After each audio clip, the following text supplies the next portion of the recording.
Good morning, good afternoon, good evening, everyone. You are having a wonderful Monday.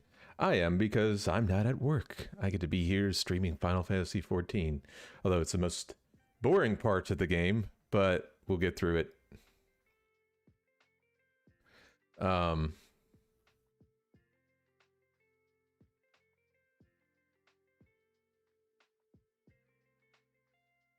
but yeah.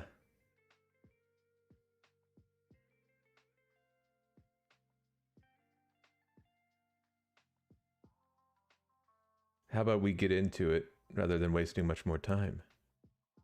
That sounds like a good time to me. All right. So what I'm doing on my off time, I did some more last night. I'm working on my Disciple of the Hand and Disciple of the Lamb jobs. Those are going pretty good. I would like it to be easier. Because it takes so freaking long. So freaking long for that shit to go. Like I was doing what was it? Fishing last night? Holy crap. Sorry, but like my wife hates fishing in every game because like it sucks in every game. Yeah, this one's no different. I think I put this over here last time. Oh, one more thing I didn't pull up. I need to pull up the unlocks.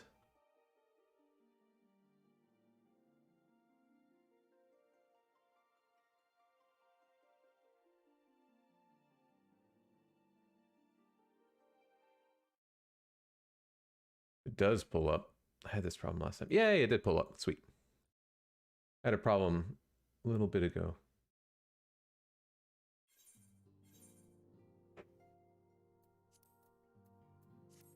There we go. But yeah, so I've been doing that. Been trying to knock out the what do you call it? The duty roulettes. I'm trying to knock out the one for Grand Company because I want to get my level up to unlock more things, but it'll take a while. All right. Shall we begin? Ooh, I think it canceled. Yes, it did.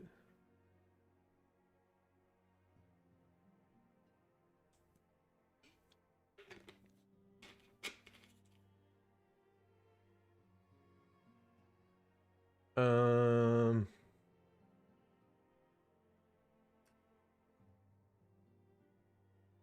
All right. Have you a moment, Corn? I believe Ida wished a word with you. I should consider it a personal favor if you would lend a sympathetic ear to her troubles. What the hell's her problem now? She's not been herself since Moon Breeda's passing. My heart aches to see her so downcast. Was she really a fan of Moon Breeda? I don't remember her. Like, I get, what's his face? Poetic dude. I get why he was sad, but is she sad? I don't think. I mean, I guess everybody's kind of sad, but whatever. All right, Ida, what's your problem? Sweet.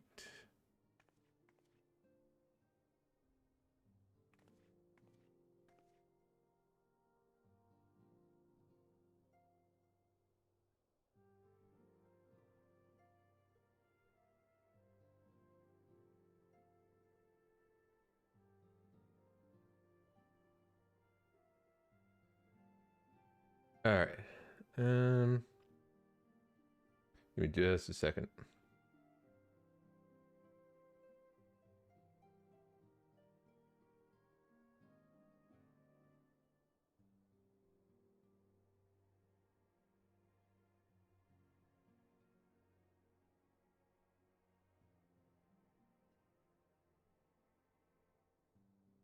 Okay. Hey, it's Corn! Great! Oh, it's no use. I'm trying to stay positive, but it's just hard, you know? The thing is, I know Moon would tell me off if she saw me moping around like this. which is why I decided to cheer myself up by getting her a special flower. I placed an order for a moon daisy with Rowena a little while ago, and it's ready to be picked up. Trouble is, I find Rowena a bit difficult at the best of times, and well, this isn't one of them. I know it's silly, but I just can't face it at the moment, so I was wondering, do you think you could maybe collect it for me? I have the coin to pay for the flower right here. Okay. Thank you so much. I'll be waiting for you in the daisy.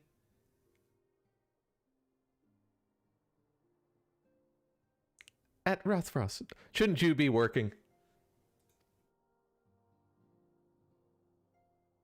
Hey, beautiful.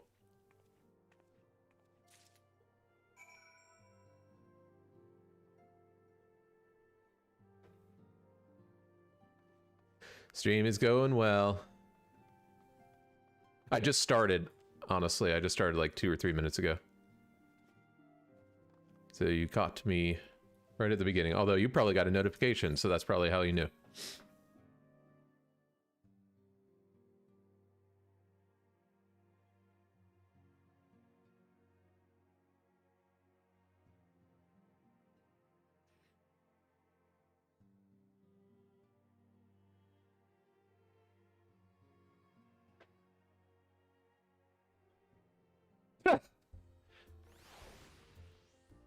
Okay. I know sometimes the job can be frustrating, but like, I am so jealous that you get to do this or play Switch or something like that when it's slow. I wish I could do that at the lab. No, they'll give me busy work. Like this quest. This is busy work. What can I do for you today, adventurer? Edric's trinket to trade? Give me the thing. Eh? They've got you running errands now. Them scions really know how to make the most of your talents, don't they? Sending the savior of Eorzea to the bleeding market. Fine use of your time, that is. Seriously, though, you best learn how to say no, or they'll have you mucking up the out the chocobo stales next. Anyway, was it you? What was it you were here to pick up? The moon daisy, was it? Here, then, take it, and tell that Yida lass that I've got a wide selection of headwear in stock if she ever decides to replace the downy old mask of hers. God knows she needs to. Sweet. I don't need to.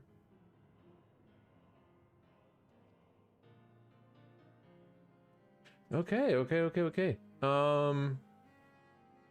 That's one other thing I was supposed to do.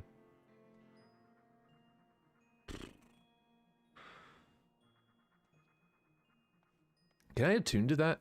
No.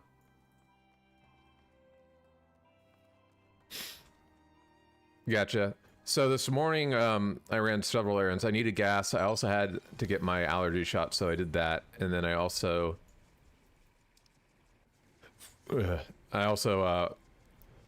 got that X-ray.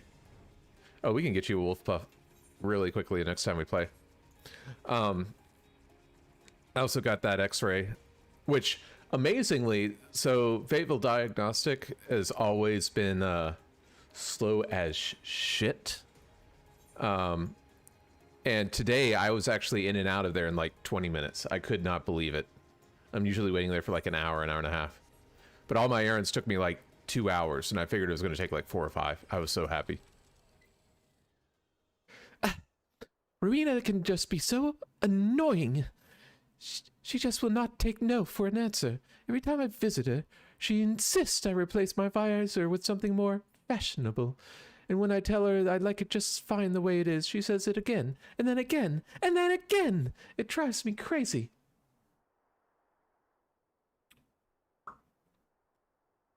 What I meant to say is, I really appreciate that you doing this for me, so anyway, let's see it. Here's a daisy.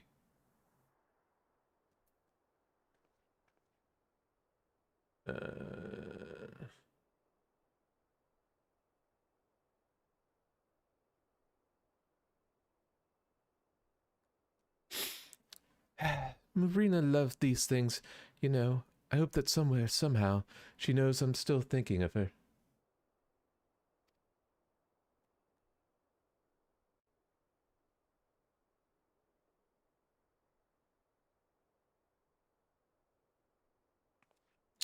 Oops, that's not what I wanted.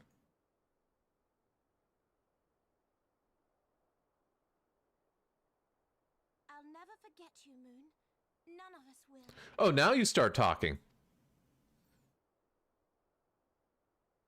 I've already forgotten Moon. Hey, little one. You're just gonna roll around down there. Song riseth to a crescendo.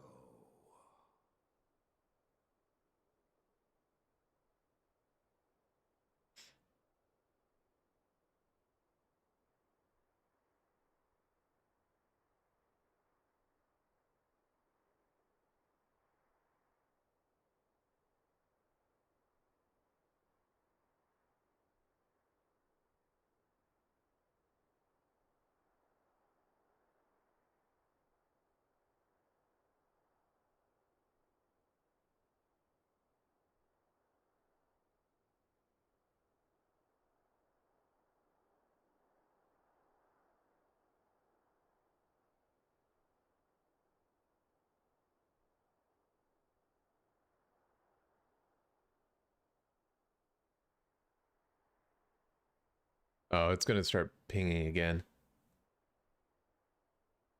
Yeah, I don't know where Harley was. She was laying down next to me, but then little one came and laid where she was. Now he's gone too.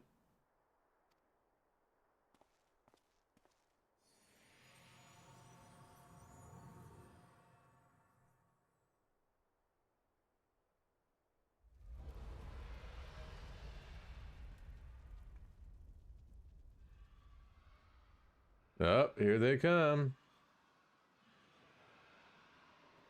The dragons are coming. Is that what I think it is? Those are dragons, yes. Hello, can you hear me? No, Sam, I cannot hear you.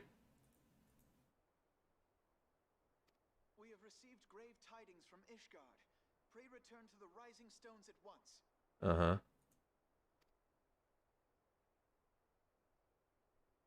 So apparently Sam only does the voice for this first game. So in all the expansions, someone else takes it over, which is a little sad, but I know he's a very busy man, so...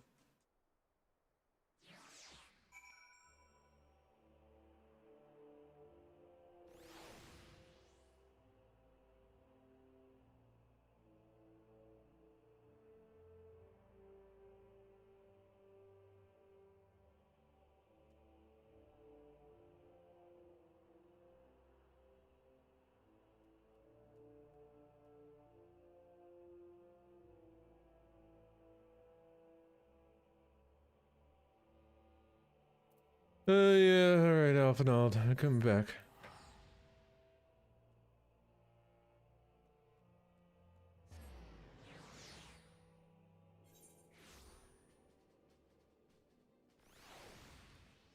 So I learned that I wouldn't call it blowing out the speakers, but I learned that my voice was like hitting the edge really easily when I was talking like this. And so I'm trying to get this a little bit further away from me, just so I know it's supposed to be about 6 inches.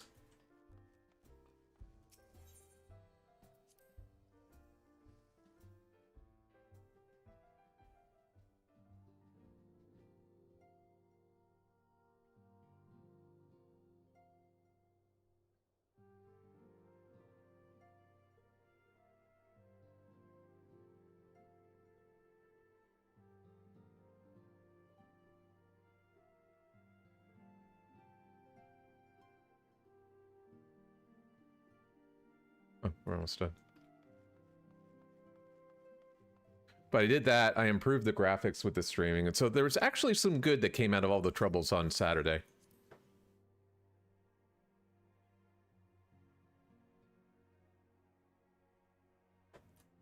All right, Alphanald. My apologies for the interruption. I was deeply saddened to learn of Moonbreeder's passing. Her loss will be sorely felt. Alas, Recent developments in Ishgard leave us little room or little time to mourn. The envoy from Korthus will soon arrive, and we must hasten to hear her report. Whatever that means.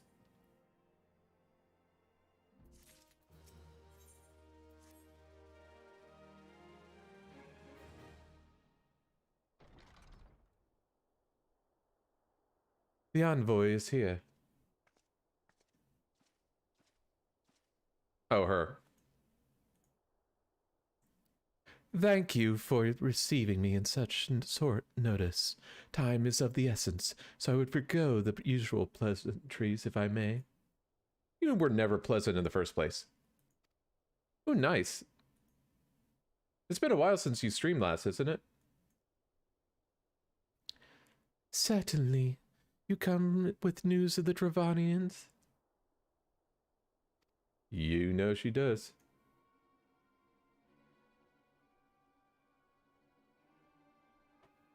Aye, the dragons have begun their attack in earnest. Whoops. Sir Emmerich himself sallied forth with a contingent of temple knights and several companies of the noble house's finance. Though the beasts were ultimately forced into retreat, our victory, if it may be called as such, came at the cost of many of our own. Too many. Will not withstand a second wave should the Dravanians renew their assault. You paint a grim picture, my lady. Is it reinforcements you seek, then? We do. Though it picks our pride, it is plain that we cannot protect Ishgard with our ranks and thus thinned by the Horde. Sir Emmerich would meet with you to discuss the possibility of enlisting your aid.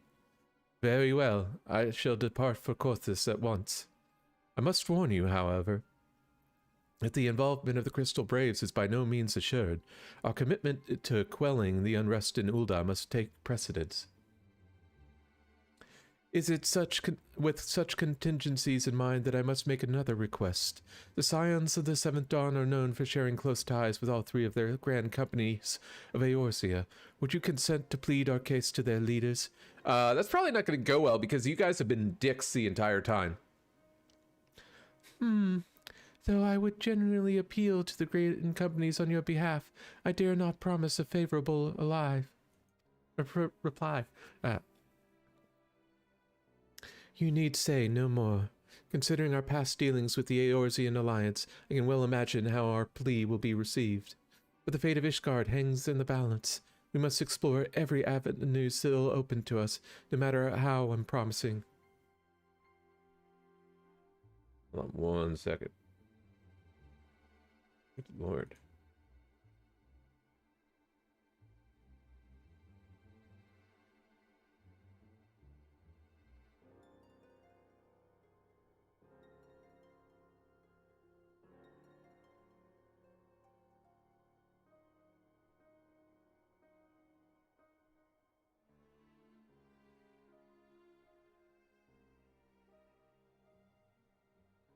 Okay.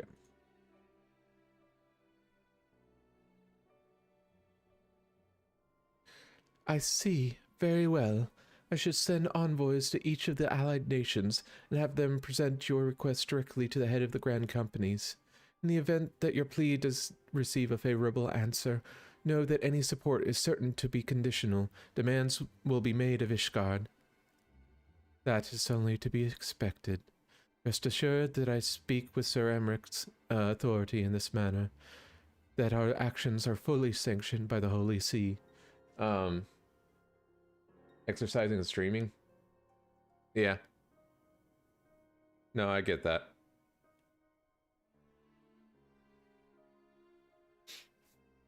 Which brings me to my final request, a personal appeal to you, Warrior of Light. The Lord Commander much desires, but you know, that's why you're quitting your job, right? To speak to you, regardless of your fellows' involvement. Then you can both stream and exercise. You faced Midgar Summer and survived. Anything you can share of your experience may yield us an advantage over our foe.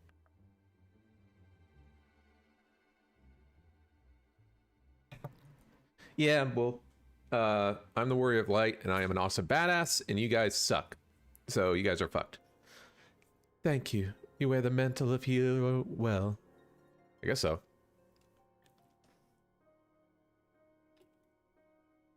"'Twould seem the road leads us both to Dragonhead. Seek me out when you arrive, Corin." Okay. Bum.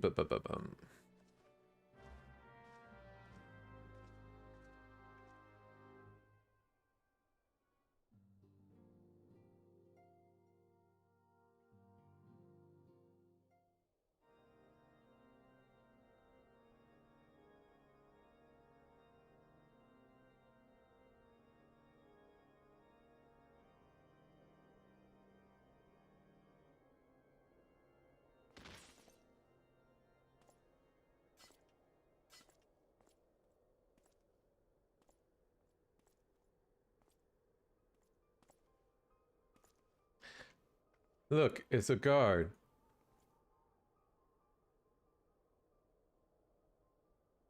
Wait, I thought she was dead.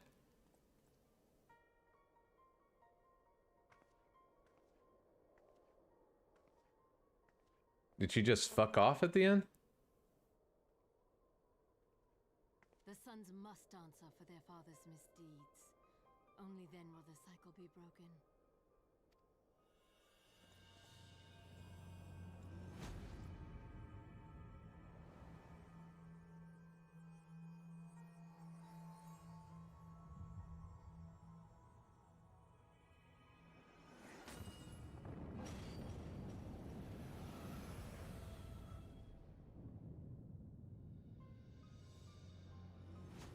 Brothers and sisters of the heavens, we raise our voices and join you in the chorus.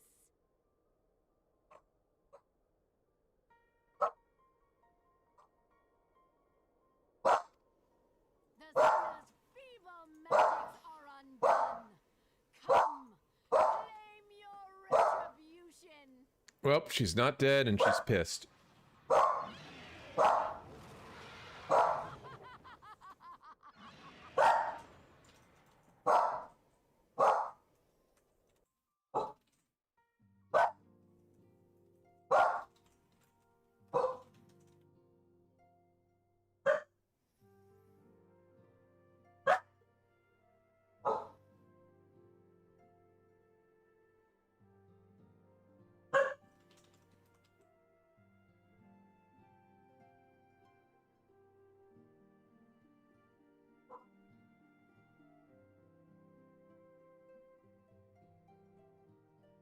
Okay.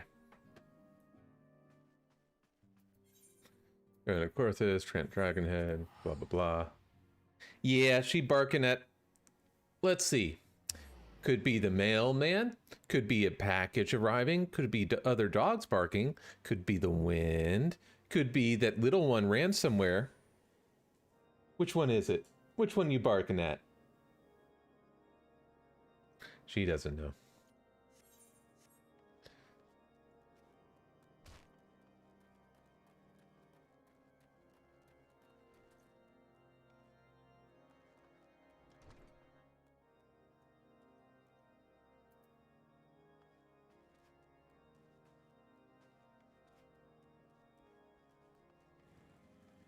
Did I miss him outside? I did miss him outside.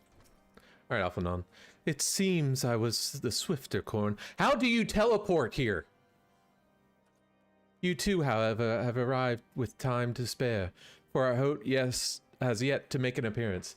You have no powers. What are you? The murmurings about camp tell of some manner of trouble at the gates of judgment. In the Lord Commander's absence, I suggest we visit the place to find out what is afoot. Okay. Oh, yeah. We're getting close.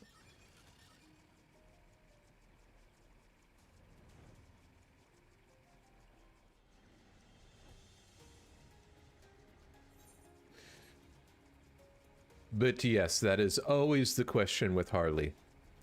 What will you bark at today? We never know because it's so many things. I actually got a good night's sleep last night. Heretic scum! How dare they meddle in our divine protections? I shall rid our nation of their blasphemy, even if it means cutting them down one by one. Jeez, dude.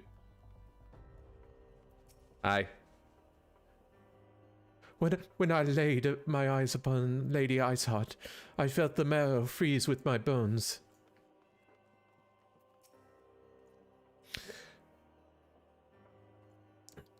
The gates of judgment are much more than mere doors. They are the outermost layer of Ishgard's magic wards. Our first line of defense can be so easily shattered.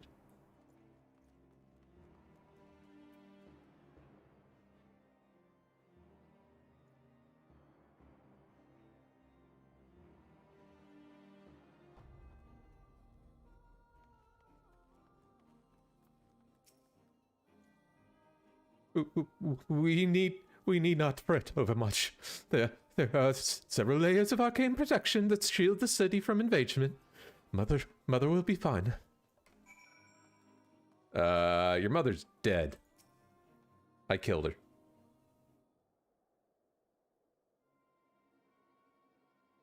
Twould seem the heretic struck first and most telling blow against Ishgard.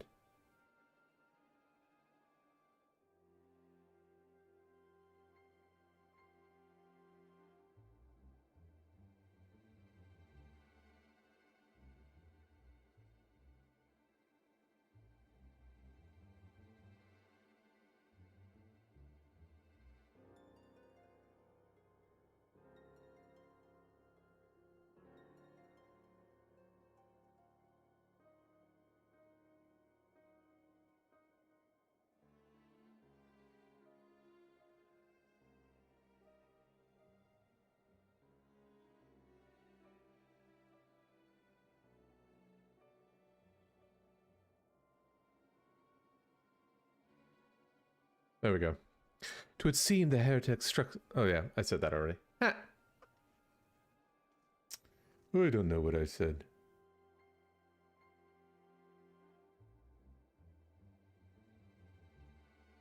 Science! We expected you at Camp Dragonhead. My apologies. We chanced to hear that had been trouble at the gates, and thought it prudent to investigate the cause. You have learned of the heretic's treachery. Lady Iceheart led a force of her followers against our defenders, and came close enough to dispel the first of our wards. But let us speak more of this back at the camp. Sir Aymeric awaits you. Okay.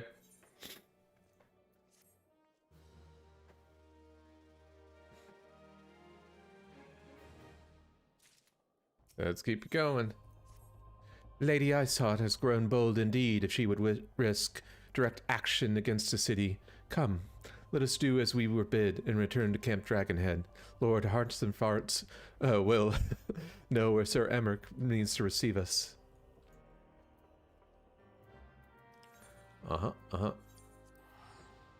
I'm that lazy.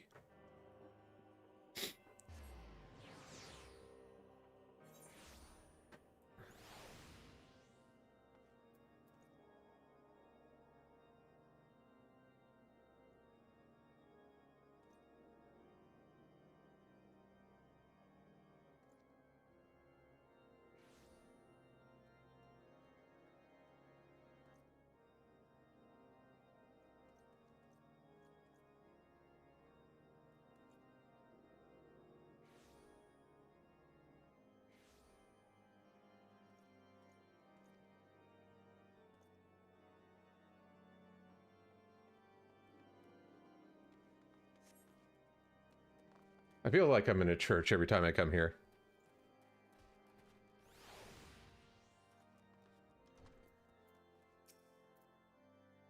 Ah, 'tis reassuring indeed to behold the countenance of a friend when one's homeland teeters on the very brink of disaster. Though a single misstep could send us plunging into the abyss, your heroic presence stokes the flames of courage within my heart. Ah, but you did not come to Dragonhead to listen to my prattling. The Lord Commander has arrived, and would treat with you in the inner sectory. Yeah, yeah.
Okay. Had to let the music play. And now we will sing happy, happy, happy. We are so happy. Turn to page 368. Greetings, sir. Shall I show you inside? Yep. Oh my god, it started up again. Hey. Hey. Mute the music. Thank you. I thank you for coming with such haste, and apologize for my absence. Suffice it to say, Lady Iceheart and her heretics will have much to answer for. Yes, but we are but recently returned from the gates of judgment ourselves. Given the circumstances, we quite understand if you would prefer to postpone our appointed audience.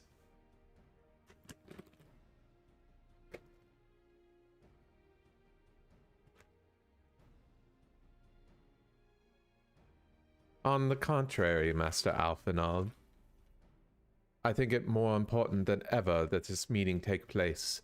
Rest assured, I shall return to my post on Ishgard's walls the moment our business is concluded.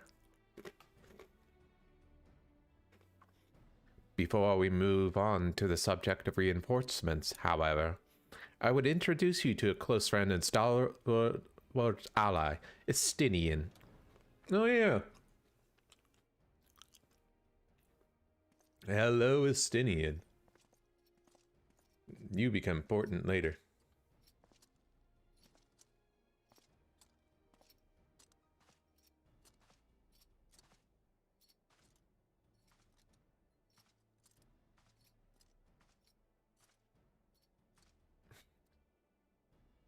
May I present to you Ishgard's Azure Dragoon?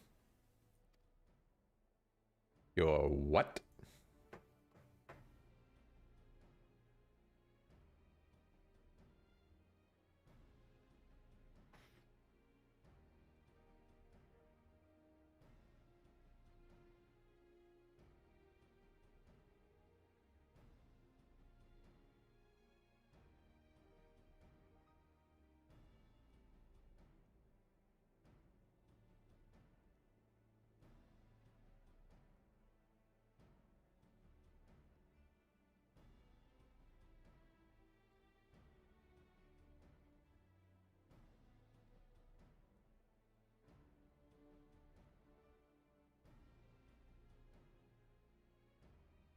An impressive title, though I confess I know precious little of the Order of Dragoons.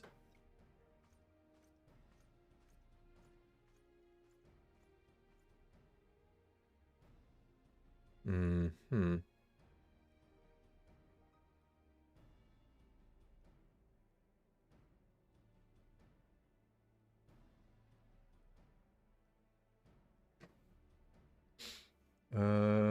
Do that.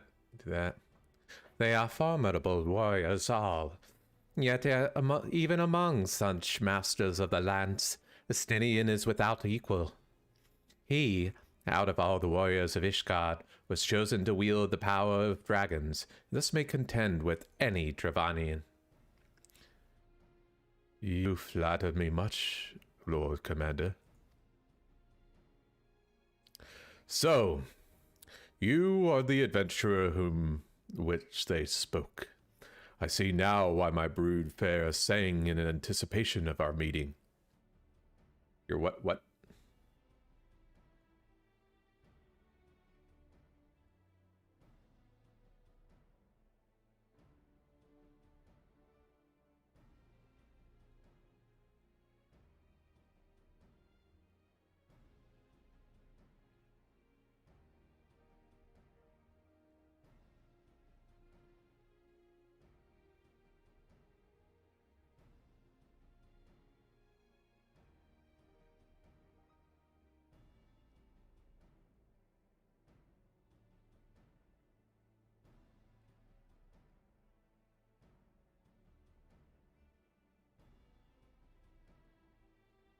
Well, now that we have all been introduced, let us proceed to the matter at hand.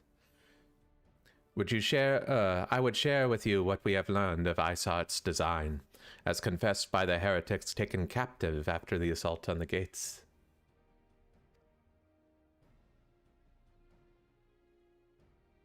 It would seem that Lady Isart and the Dravanians share a common goal, the reclamation of Nidhogg's stolen eye. Nidhogg, one of the 7 great worms. His name features prominently in your nation's history. Though once defeated by the hero Haldrith, the beast is said to have terrorized Korthus since Ishgard's founding. Yep.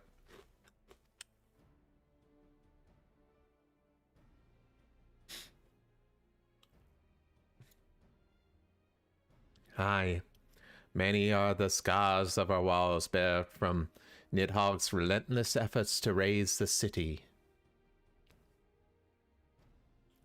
The trophy Haldrith plucked from the bested worm's skull, known simply as the Eye, is a treasured relic of Ishgard, and one possessed of untold power.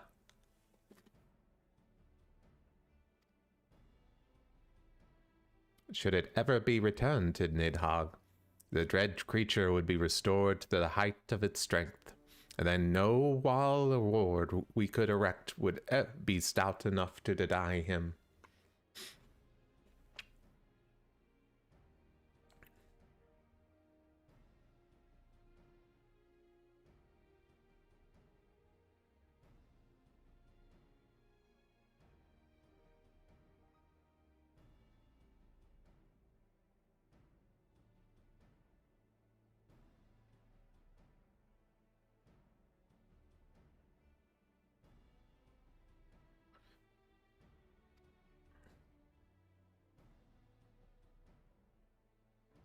Oh yeah, that's right.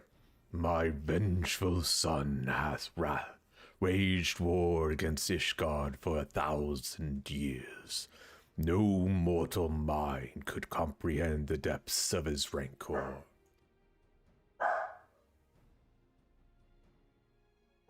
The eye itself is secreted deep within the vault. It is kept under heavy guard, surrounded at all times by men and women who have proven their loyalty to the Holy See.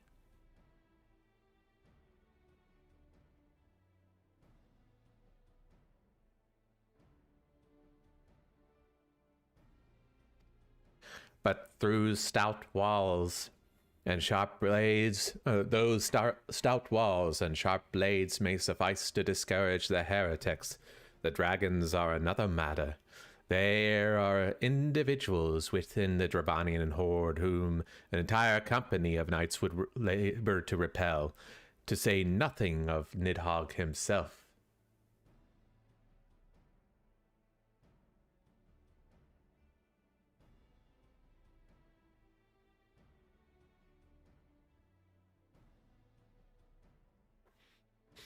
But through stout walls... Oh, whoops. Nor does the age rob them of the strength. Through the endless march of years, the dragon endured, patient, calculating, exonerable, You must understand, these creatures do not share our perception of time, and that is especially true of the great worms. They who spend centuries in slumber only to wake and resume their campaign as if mere hours have passed.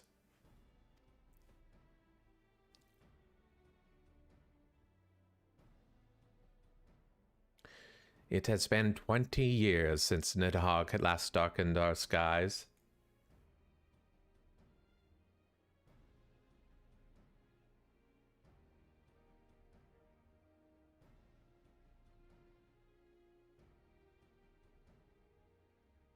Um, 20 years for him to gather his strength and for us to bolster our defenses.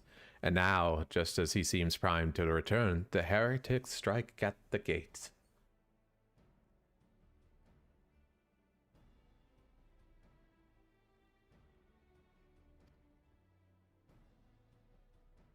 You believe that Lady Iceheart is in league with the creature, then? Of that we cannot be certain. Though we know the heretics covet the eye, we have been unable to determine their plans for it. You need to go potty? I'll be right back. I gotta let the heart.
Harley always looks so guilty whenever I'm, Oh, never mind. She is guilty. She has something in her mouth. I don't think it's anything important.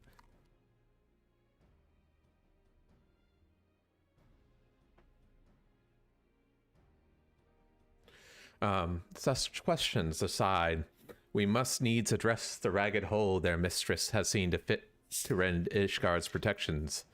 'Tis a weakness the Dravanians are not like to leave untested. Oopsie.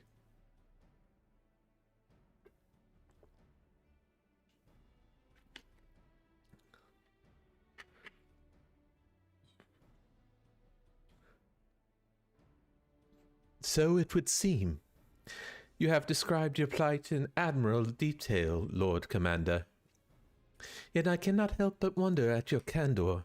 Why share such sensitive information with us? I shall speak plain. Ishgard has need of allies. I would have you bolster our front lines in readiness for the coming battle against the dragons. The fuck we will! This much I expected. Unlike our arrangement concerning the Keeper of the Lake, however, only you stand to benefit from our assistance in this matter. I fail to see why we should intervene in a conflict which concerns only Ishgard and Dravania. When the Eorzean Alliance requested Ishgard's assistance during Operation Archon, you refused us. Does it not seem grossly unjust to demand that we now risk our lives in your private war? I make no attempt to defend my country's conduct. I only ask that you consider what would follow were Ishgard to fall. Having razed our city to the ground, the Horde would have little cause to linger, and most would return to their lairs in Dravania. Soon thereafter, the ruins of Korthus would be buried in snow, and the land would become sole providence of beasts and beastmen. Until the Garleans' arrival, that is. For you may be certain that the Empire would not hesitate to claim Korthus. They would not have even to draw steel.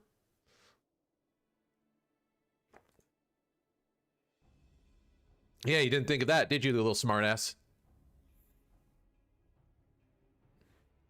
An Imperial Providence sharing a border with Mordona.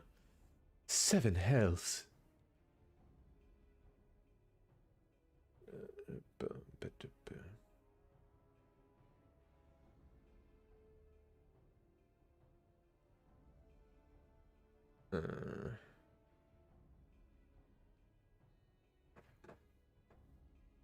Did not think of that.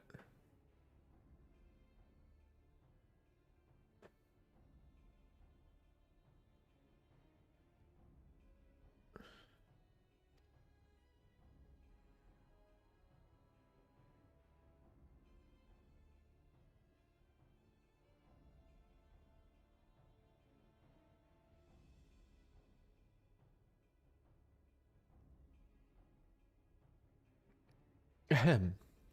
Very well.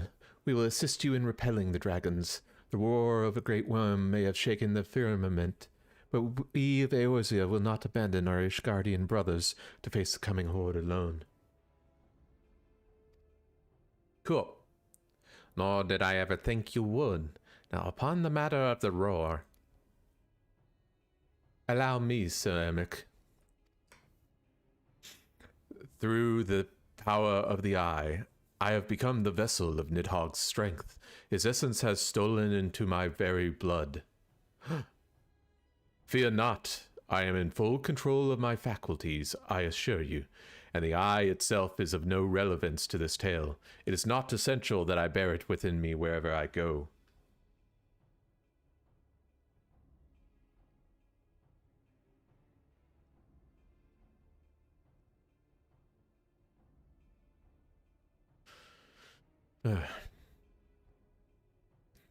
Its lingering influence, however, does allow me to hear Nidhogg's voice. Then the worm who roared was Nidhogg, aye. He means to hurl his horde against the Dravian's collar and shatter the remaining wards that protect the city. There can be no doubt the worm has summoned his minions to war. God, I cannot speak today. Blah, blah, blah. Hey, how about that? Though the circumstances are far from ideal, this desperate endeavor will at least provide us an opportunity to bring the sister states of Eorzea together for a common cause. Sir Emmerich was more ruthless in his negotiation than I had anticipated. I suppose we must give no quarter when one's home is at stake. But did you see the look on his face when he formally requested our assistance? Though the Lord Commander has long campaigned for Ishgard to open its gates to outsiders, I suspect this softening of the Holy See's attitude towards foreign cooperation comes as something of a bittersweet victory. The days ahead promise to be interesting indeed. If we are to aid the Ishgardians in the war of theirs, preparations will have to be made, and soon. Before proceeding, however, we must needs return to the Rising Stones and make our report to the Ascendant. Yep. We're going. Minfilia! Minfilia! Oh.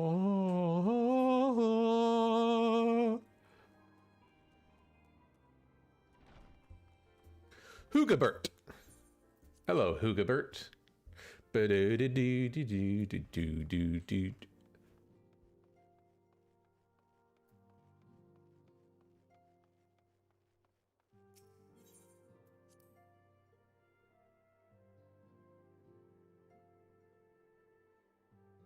Hello, Harley. We meet again, don't we, puppets? She just looks back at me like, where's Mama? What the? Oh, I thought she was saying something I couldn't hear. Oh, she's talking to me. Now say something, you. Actually speak this time. Yay! See you. Tell me, what have you learned? Nothing. Pray summon the others. Everyone must hear my report. Okay, Sam.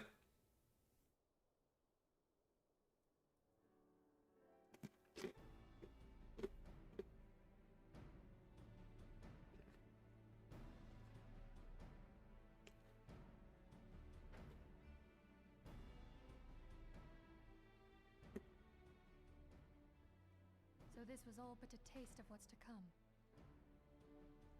Mm-hmm.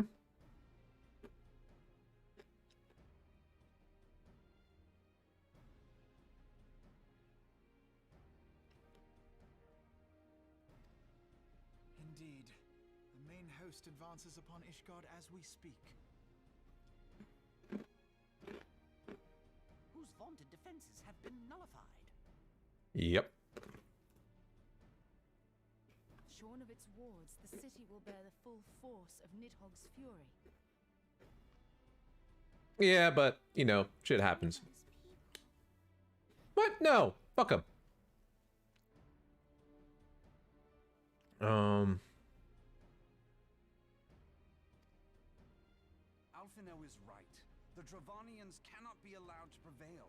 If Ishgard falls, all of Eorzea will suffer the consequences.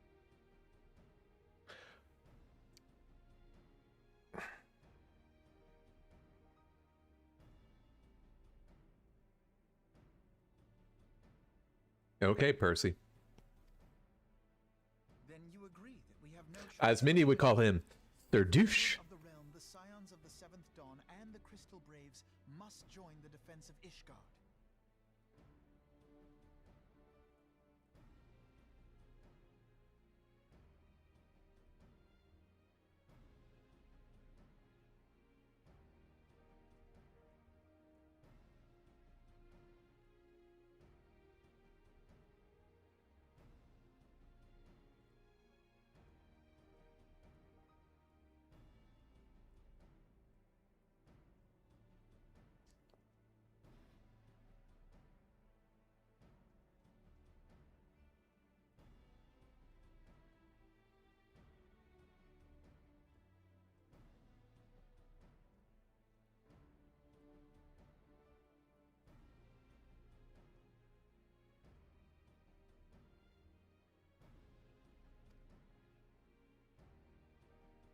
Let there be no ambiguity about what has been proposed.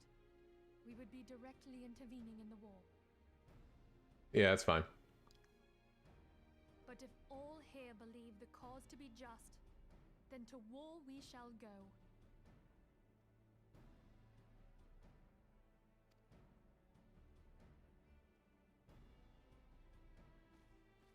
The path we now embark upon is perilous, but I pray you will walk with us to the end.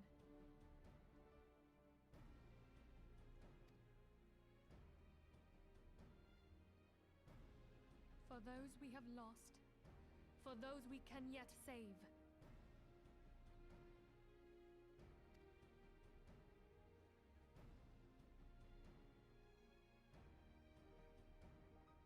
Then it is settled. I shall inform the council of our intentions and request that they contribute their own forces to the defense of Ishgard.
Sorry.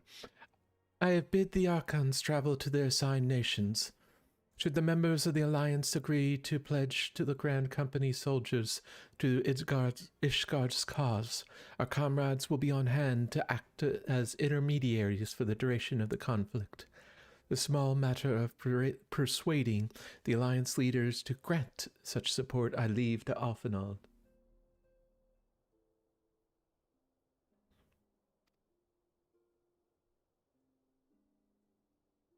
For you, my friend, a different task awaits. I would have you reach out to the fellow adventurers and gather what allies you may for the coming siege. I would also have you consider the matter of our own security. Revenant's Toll is but a short flight from the snowfields of Korthus. It is not unimaginable that the fighting may spill across the border. Pray brief Staffborn on the brewing conflict and discuss potential contingencies. The frontier settlers must be prepared for aught that might wing its way over our walls. Our only hope of such precautions prove unnecessary. Before you leave, I suggest that you have Tataru accompany you. She has a talent for administration and a firm grasp on the practical challenges we may encounter.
Okay. All right, Tataru, what do you got? We are rather close to Corthus, aren't we? We best see to our own defenses and take stock of our supplies. Oh, and we also need to have beds and bandages laid out just in case. A good receptionist is always ready for any eventuality. Let's go, Corn. I have 101 things to discuss with Stoffborn.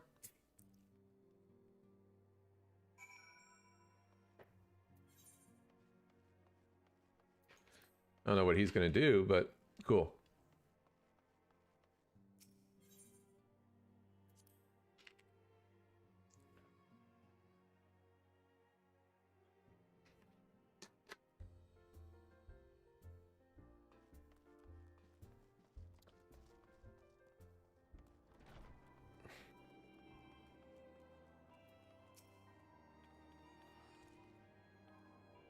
I appreciate the warning. If war is coming to Corthus, then the toll must be made ready. I'll increase the number of patrols and lookouts immediately. I also see about finding room for an infirmary, as well as temporary housing for victims of the conflict.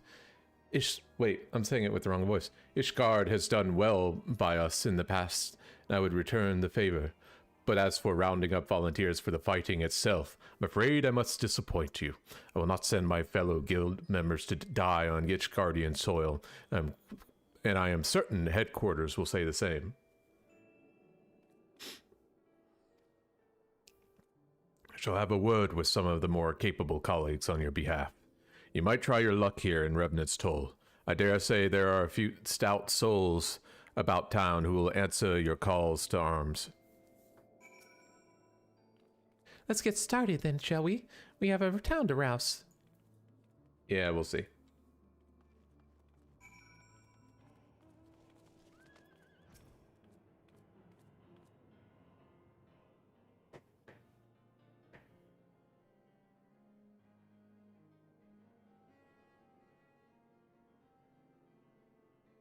Spare me your glory and fame.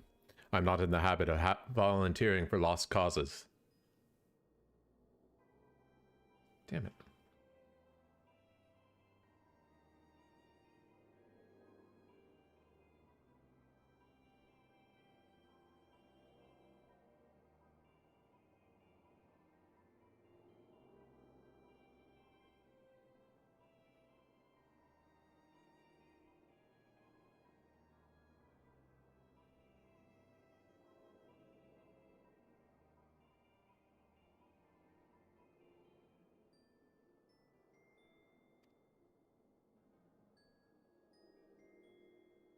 I've survived this long by trusting my instincts, and my instincts tell me to stay well away from Ishgard.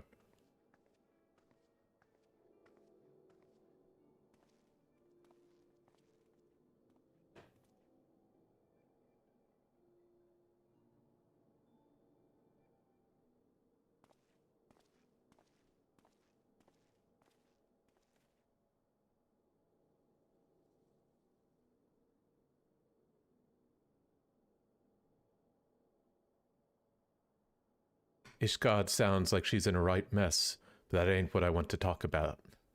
I need you to cast your mind back to the scuffle with the Empire out by the processing plant. A lad from Little Almigo by the name of Willard was there with the Vorth that day. I want you to know if you've seen him since, have you? God damn it. Feared as much. No one's bloody seen him. It's like the ground opened up and swallowed him whole.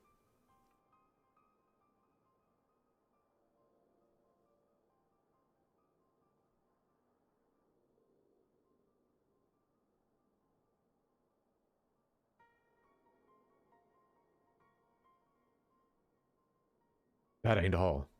Around the time Willard stopped turning up for duty, the black market weapons went missing from our vault in Ul'dah. And now, of course, half the Braves suspected the lad in making off with the goods. Folk like to believe our company is a disciplined fighting force, but you and me both know it's no more a motley collection of mercenaries, adventurers, and Grand Company veterans.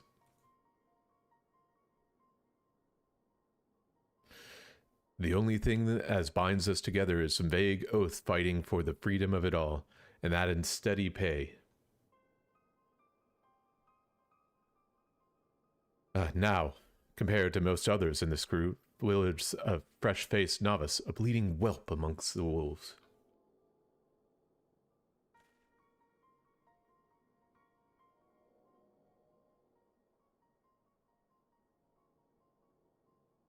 But the boy's got passion.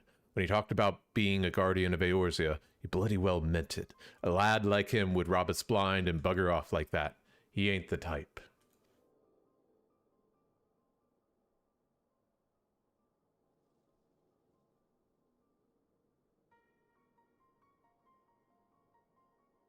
And then, and this is just between you and me, mind, there's the fact that the lad wanted to tell me something queer he noticed on the ledgers. Something about the Braves' numbers not adding up.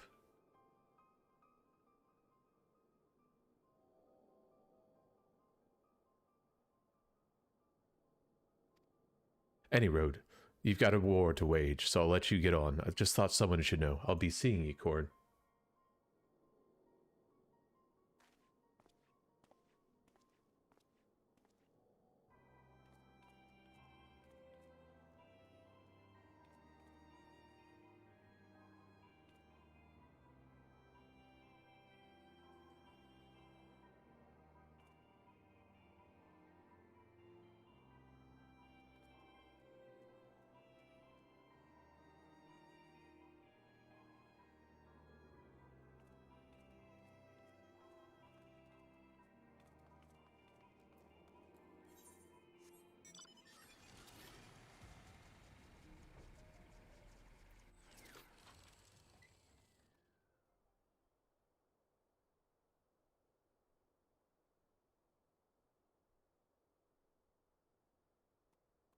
The Ishgard seeks sellswords to bolster its ranks, eh? Though I'm not sure I like the sound of the siege, those nobles will surely be generous with their rewards. But I've fleshed myself to the Revenant's toll. Modest work though it is, I'm loath to break my terms of the contract. What to do, what to do.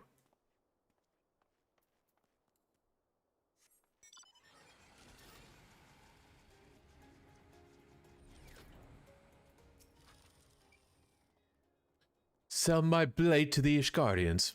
Well, them dragons are a fearsome lot, but I'd slay me a fair share if the coin was good. I've worked for one of 'em knights before, you know. Washed me like a bloody hawk, he did. Still, I've put up with worse than that for a heavy purse.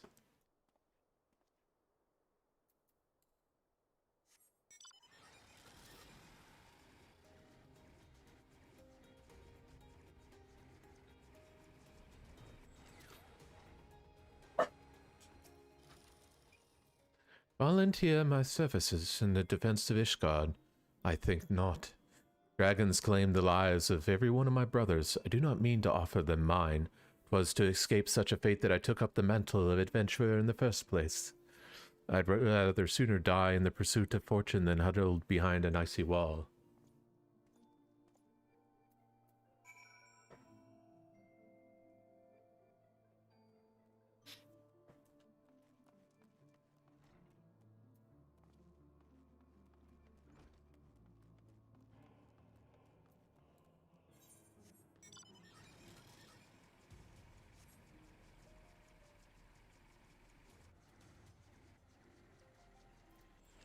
Alright, Tataru, I did it. There you are, Corn. So, did you sway any hearts? One or two, eh?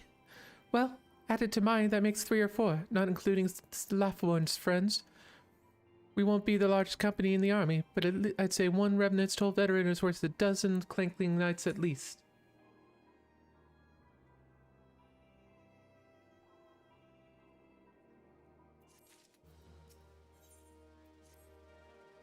Oh, I've been so caught up with recruiting that I almost forgot. There's been word for an awful long.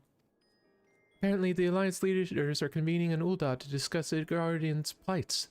And they've requested your presence, as usual. Anyway, you best make your way to Ul'dah, or you'll be late. Alphinaud said that he would meet you at the Royal Promenade. Cool. Abo.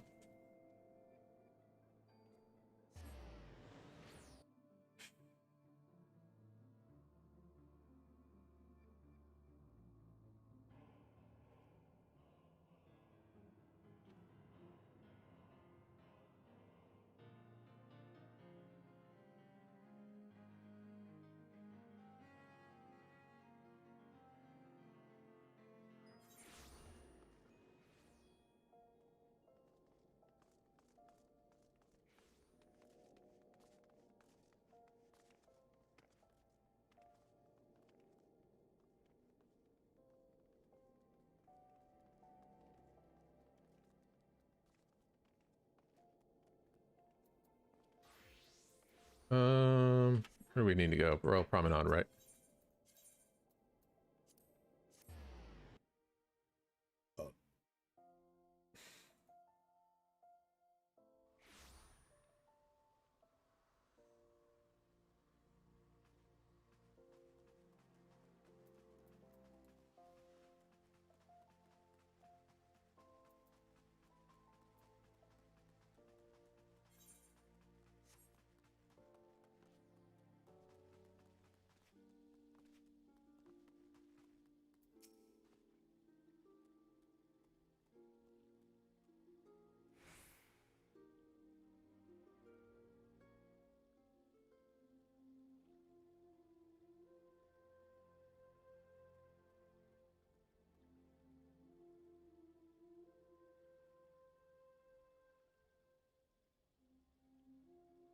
My apologies for calling you away from your tasks.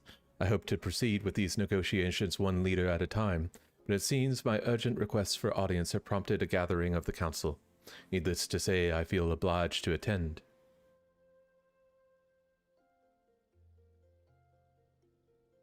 The Alliance leaders are seated within. Let us join them, shall we?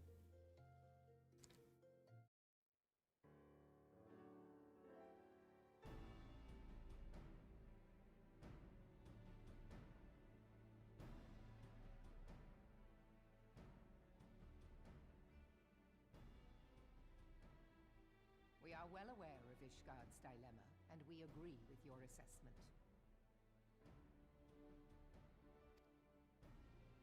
Then I trust there are no objections to the Crystal Braves' intervention. Ul'dah has none. Gridania does not object.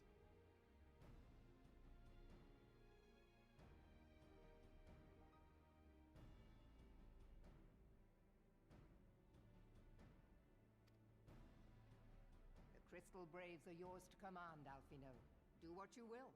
We shall pray for your success.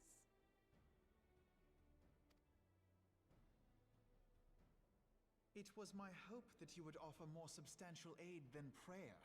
I know it is within your means. Yeah, what makes you think that they would even... Do not presume that you have knowledge of our every concern. The Garleans and the Beast Tribes are but two of many.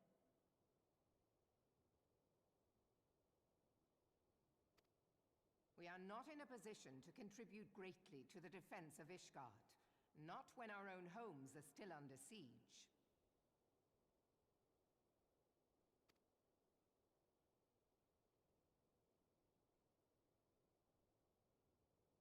We dare not leave our interests in Cartano undefended as well.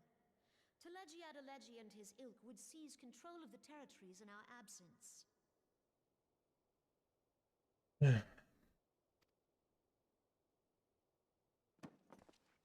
The enemy is at their gates, and you would cower behind yours?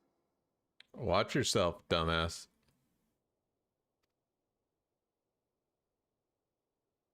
No one is cowering, boy. We will offer what support we can.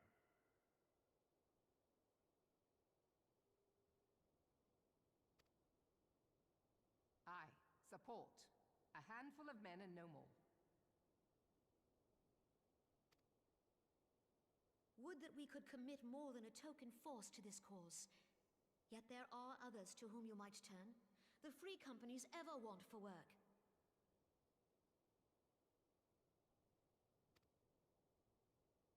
Ah, yes, the free companies. They're not like to turn you down. I beg your pardon? You would entrust the survival of Ishgard to sell swords?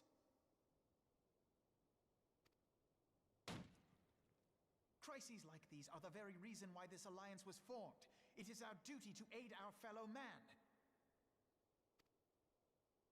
My duty is to my country and my people. Yeah, you little shit. If you expect us to place the welfare of a foreign power above our own, you're going to be sorely disappointed. Lest you doubt, Limsa comes first, then the Alliance, and finally, circumstances permitting, Ishgard and the rest. If you cannot understand so simple a concept, then you have no place at this table.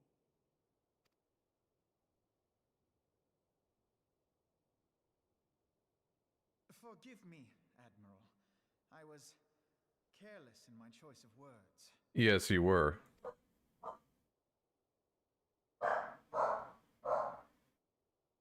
I suggest you assemble a party of elite adventurers, assuming you haven't already. Your fellows served us well during Operation Archon. I dare say they will do so again.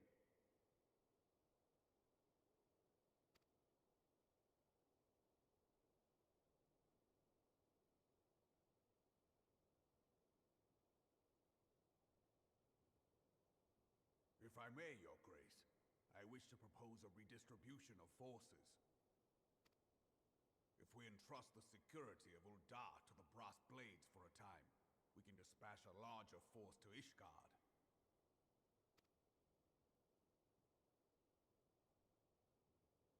Your Grace?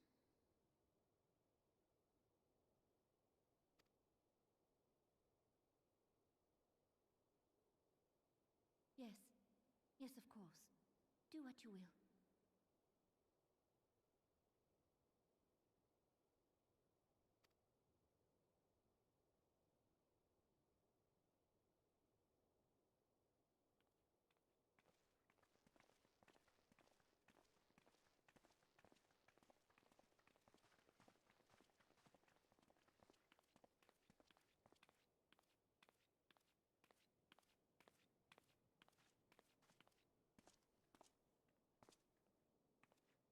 Is Her Grace not feeling well? To the best of my knowledge, Her Grace is in perfect health. Yeah, for now. I see. Carry on.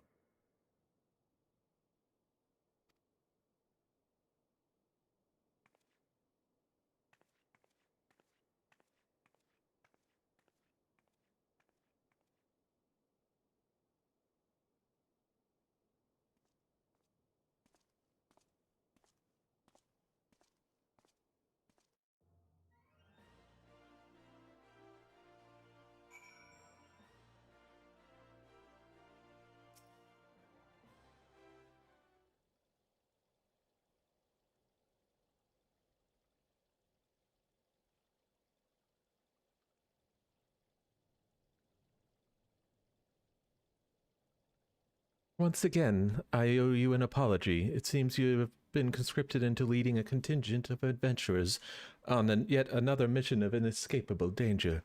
But I fear we have been left with little alternative. We cannot well abandon Lord Chantonfont and Sir Emmerich to their fate. We must abide by the Council's decision, as short-sighted as it is, and strive to fulfill our roles as Eorzea's guardians.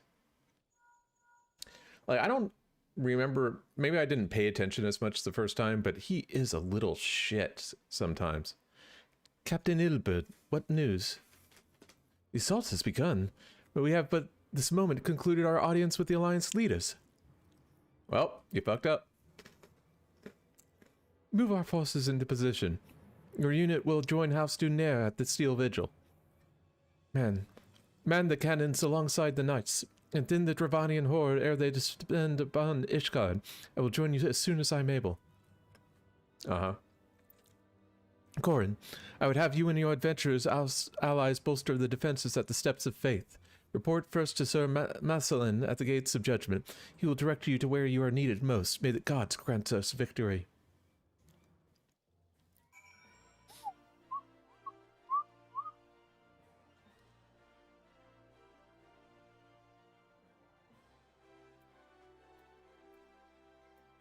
Hey, little one. Where's the big one? Oh, it's big one. Hey, big one.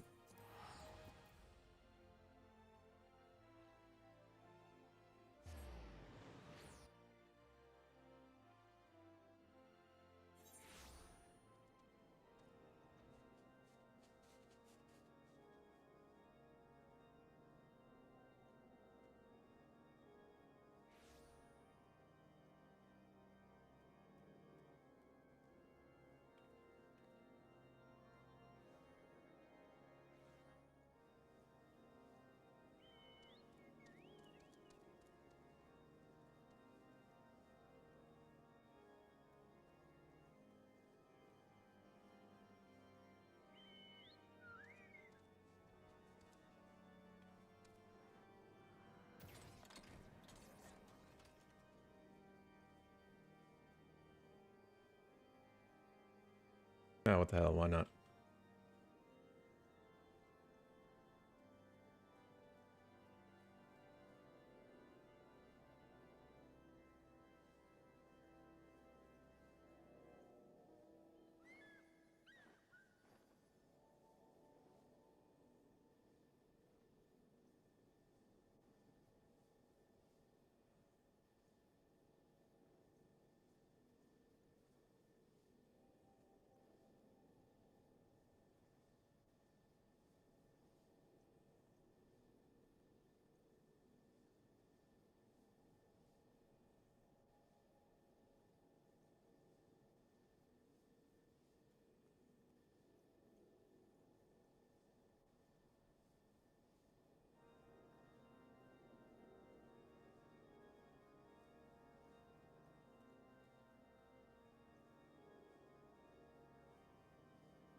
Oh, whoops. That's my bad.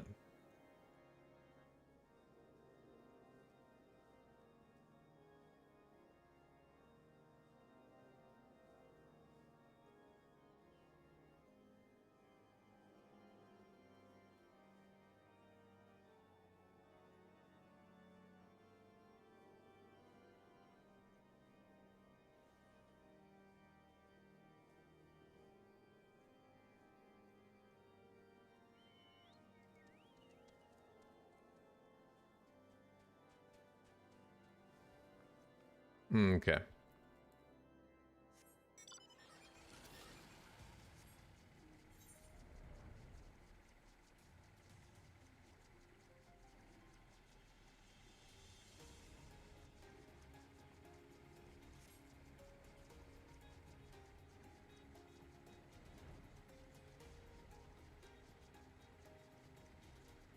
think we're going to queue up here in a second. You are the appointed captain of the sellsword contingent? Then welcome. There is no shortage of blade work to be done. As we speak, Dravanian skirmishes parties are harrying position across the Central Highlands. I've assigned the Crystal Blades and your fellow adventurers to contain the scattered attacks. As for the present, I would have you join them.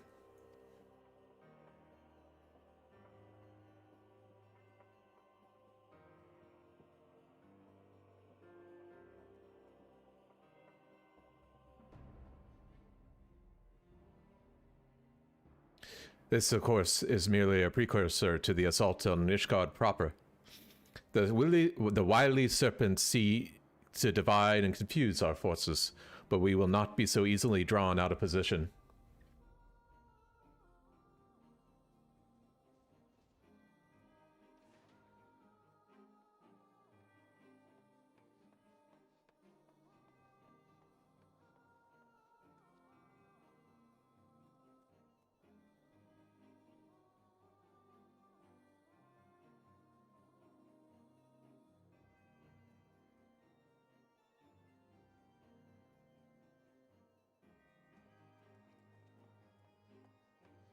The Temple Knights will remain on the steps of faith and continue our preparation. When the Horde arrives in force, they shall face a wall of Ishgardian steel. Report back to me once their advanced skirmishes are slain.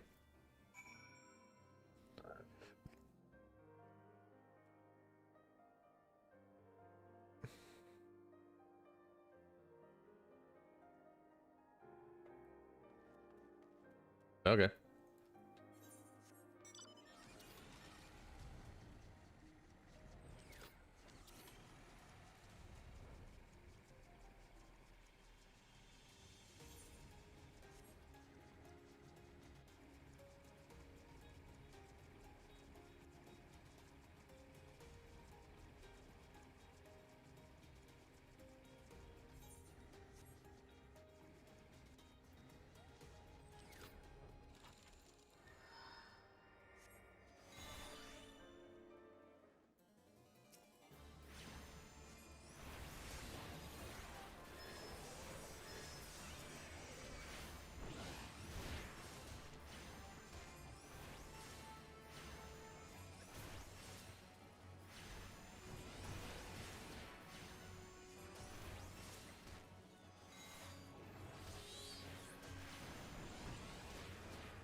Oh, what the hell? Oh, don't do it at the same time as me, you asshole.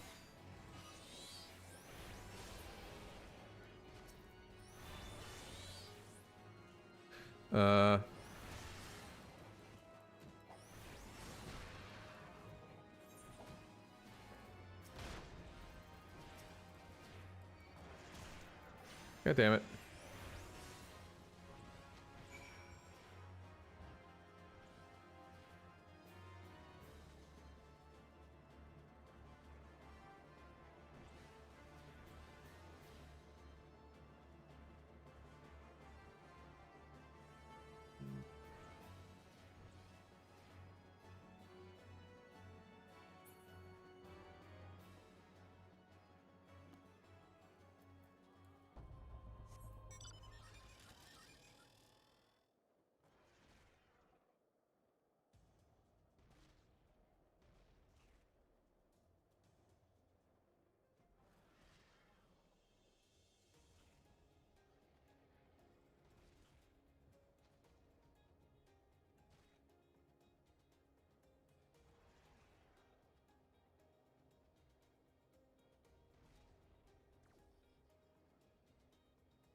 Where am I going? Wow, I'm going way over there, huh? Cat, what are you doing?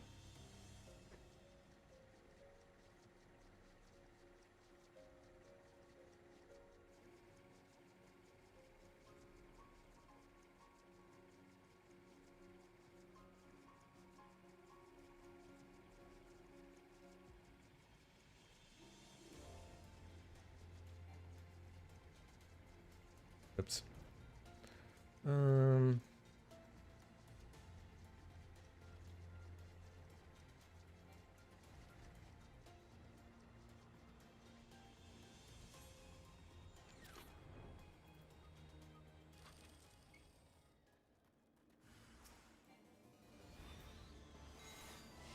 Stop messing with stuff. Okay, damn it. Cat, you're gonna get me killed.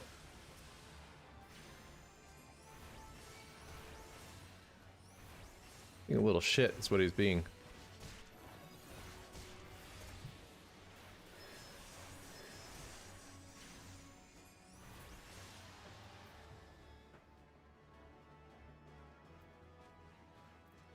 I actually don't mind those two places.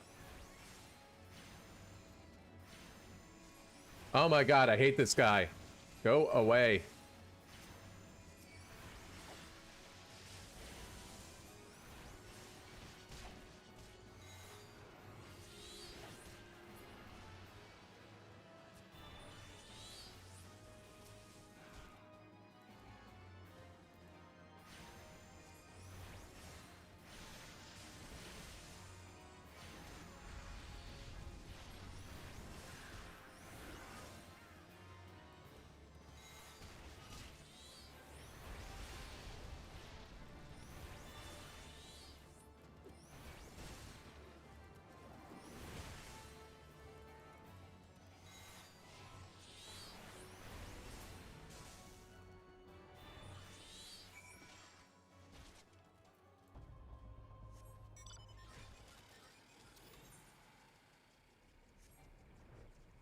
Jerk.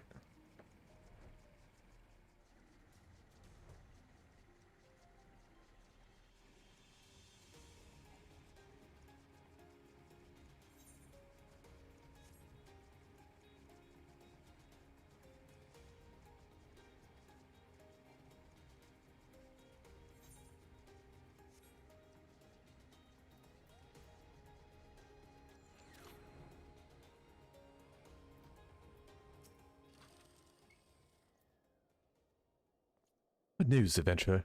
The reinforcements. Decimated, you say? Dravanian devils. Damn their scaly hides. Hold fast to your grief and fury, sir. We'll avenge their deaths with your fellows in the battle to come.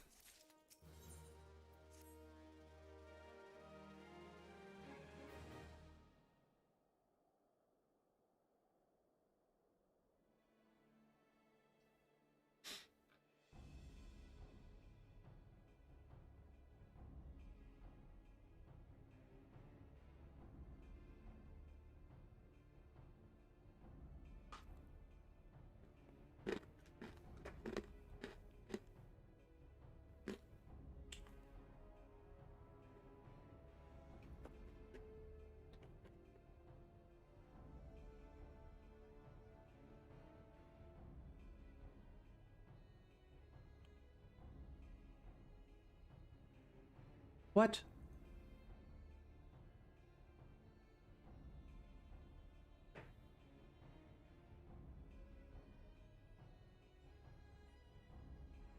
Oh, okay.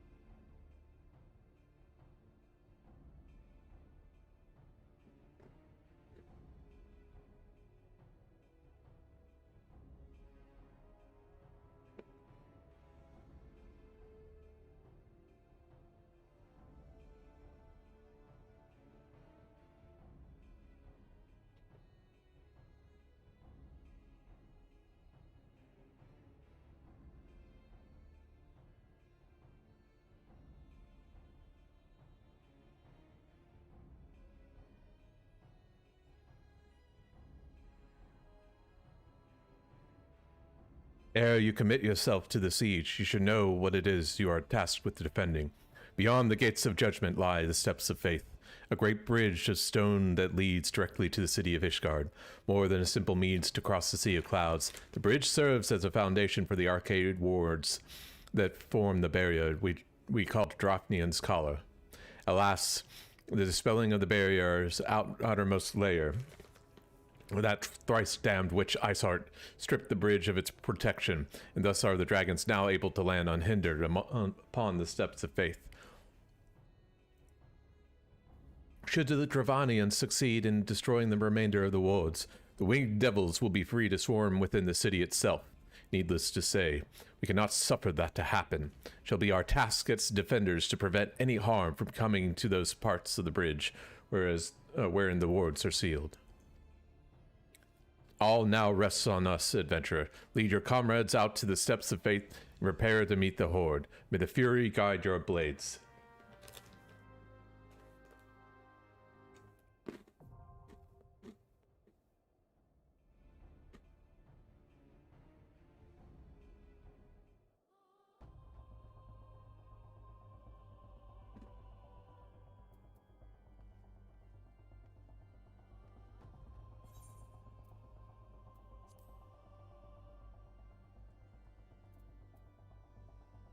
Is it a trial?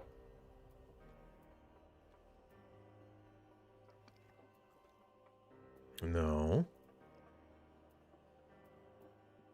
Oh, there it is. It is a trial.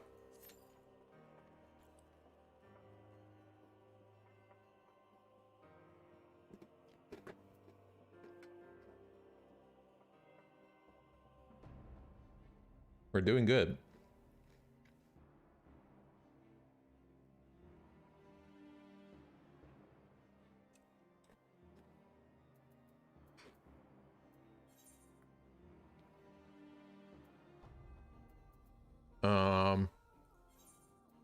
We'll turn this in while we wait.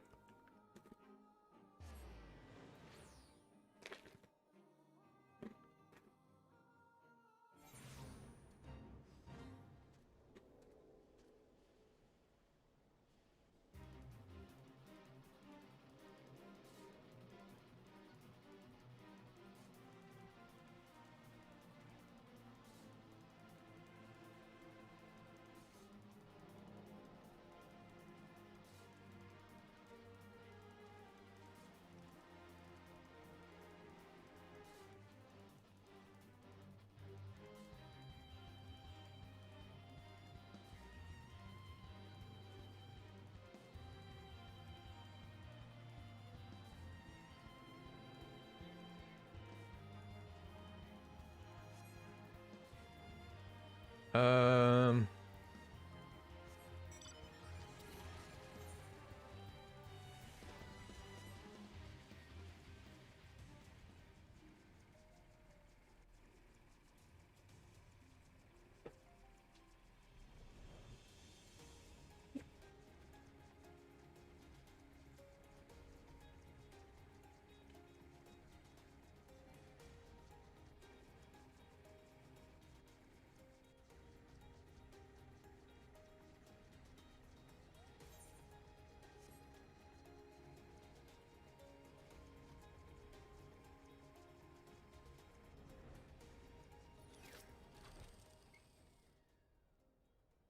I don't think I misread the map. Maybe they're just shy, though. I say we call them out and let them know that we come in peace. And when the leader shows himself, we strike.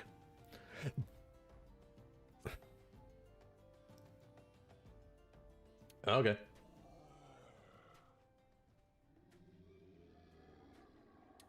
Who summons the gentle dead man?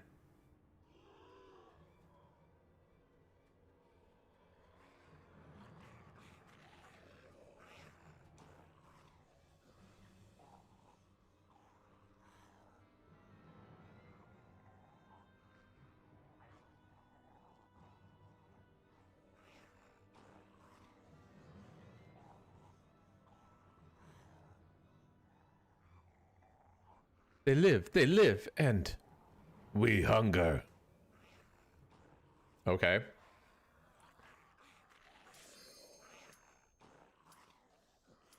My brothers, lend me your ears. A gentleman does not dine upon his guests.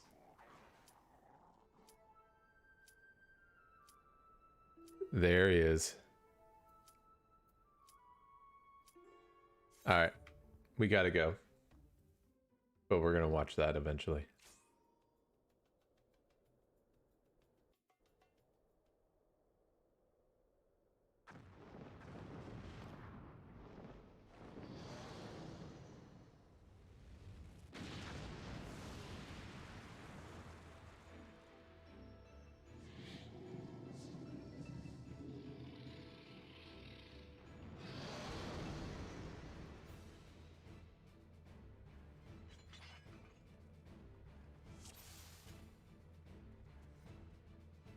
Yeah, I don't remember any of this.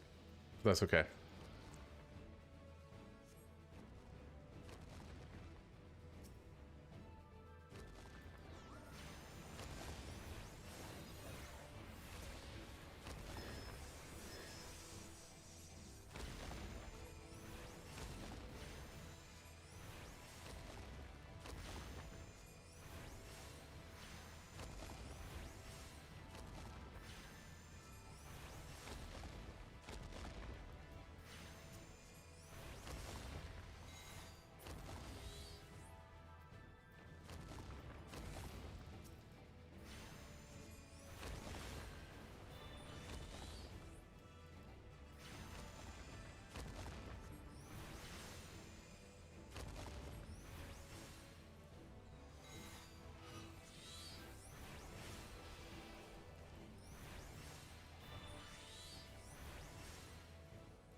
I mean, we're doing pretty good.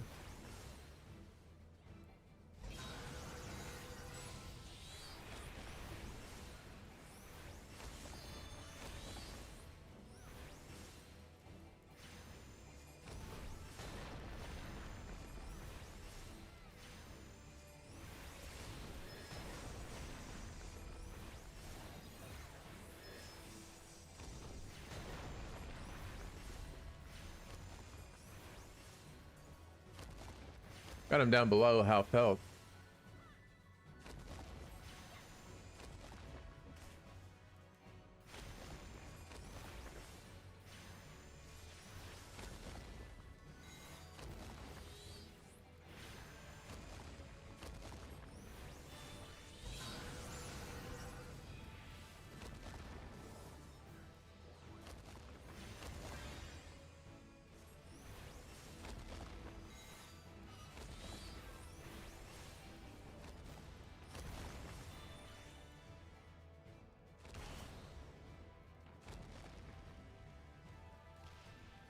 Why can't I move? Oh shit. How do I exit? Yep, no, I saw that coming. That was dumb of me. I wonder if I can do that. Do not do the cannons if you don't know how to do the cannons.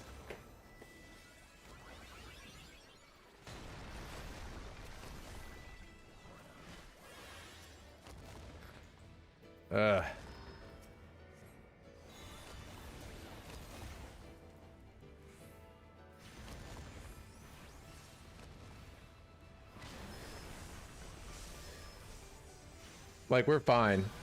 I really shouldn't have done that.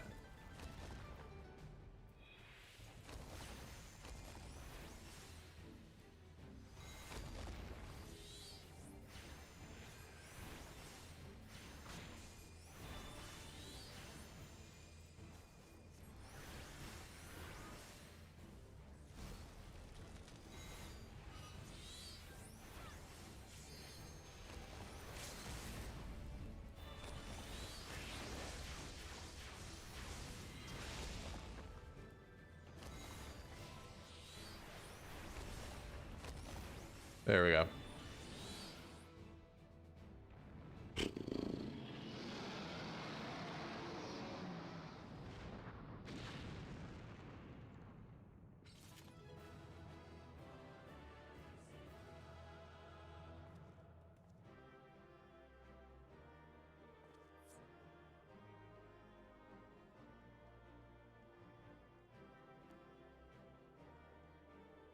All right, cool.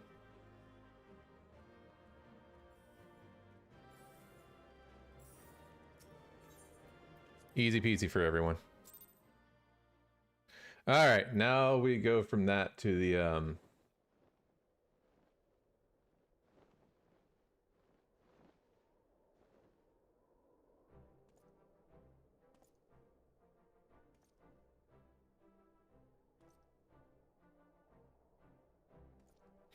The dragons! They are withdrawing!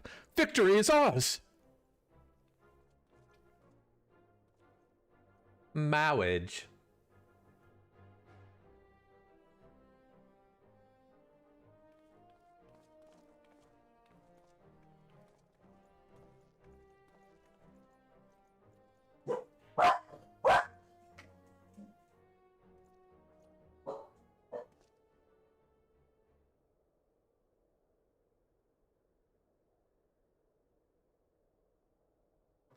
One of Nidhogg's greatest champions, slain. The Horde will not soon recover from this blow. But what of you, Nidhogg? Why did you not join your minions and make this battle a slaughter? Have you grown so fond of the touch of your lair? Mayhap you prefer to have your allies fight your battles for you.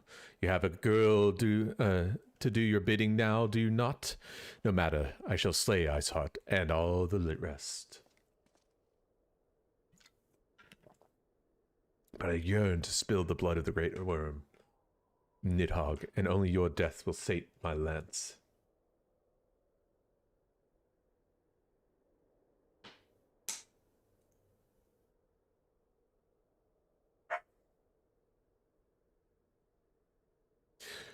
But oh yeah, sorry.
Well, that was easy.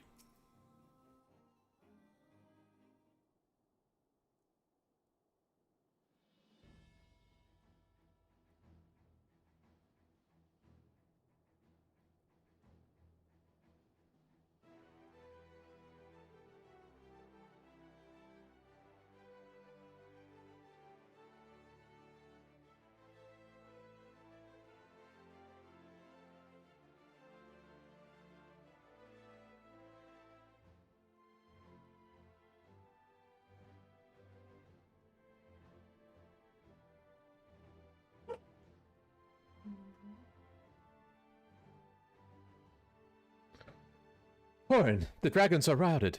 Lest you wonder, the fighting at the Steel Vigil was also fierce, but my crystal braves were not found wanting. Yay!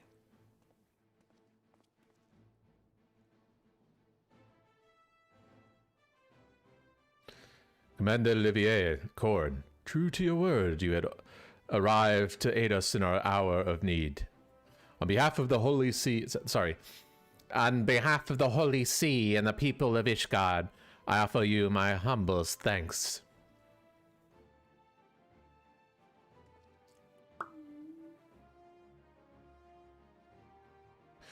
Though I would stay and lavish you with well-deserved praise, I fear I must away to oversee the aftermath of the siege. Not all the dragons are fled, and there are yet wounded to be carried from the field.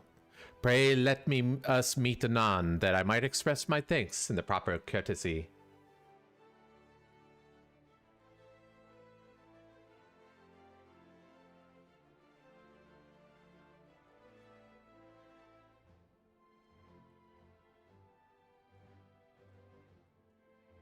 Though I would say and lavish you with well-deserved praise, I fear I must away to oversee the aftermath of the siege. Not all the dragons are fled, and there are yet wounded to be carried from the field. Pray let us meet anon, that I might express my thanks with proper courtesy. Cool.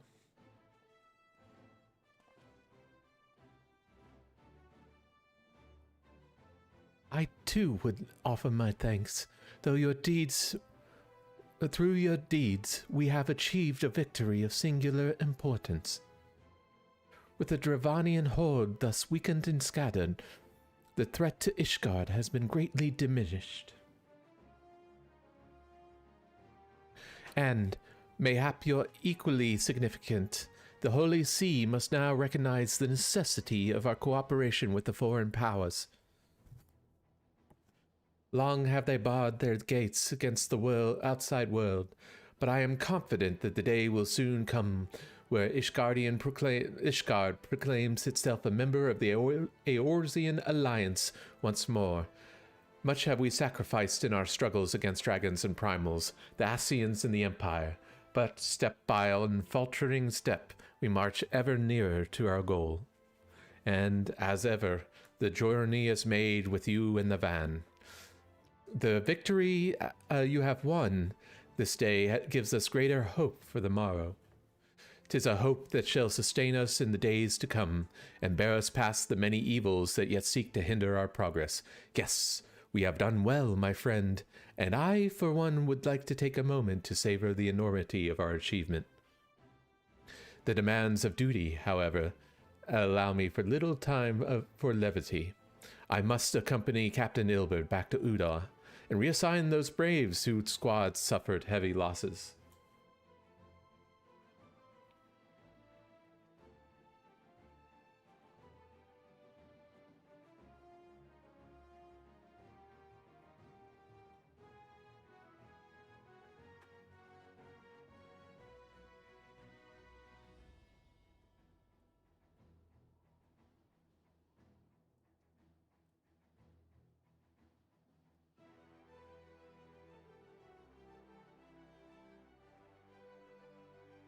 What's up? Why are you whining? You, my friend, have earned a rest at the Rising Stones. Pray return to Revenant's Toll, and I shall share your tale with Minfilia in person. What's up? Why are you whining?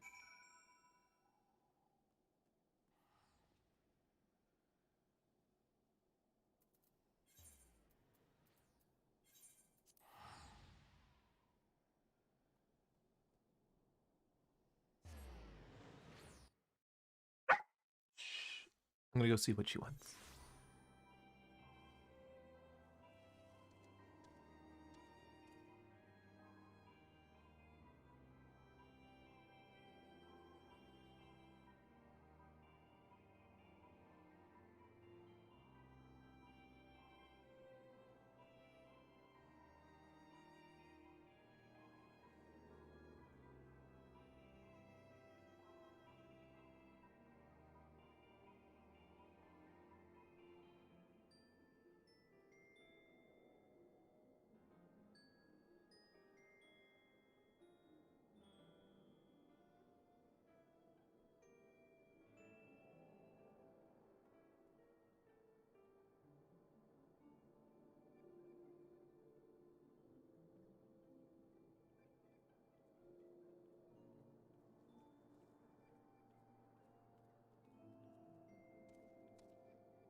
Alright, all we got left is dialogue until Heavensward.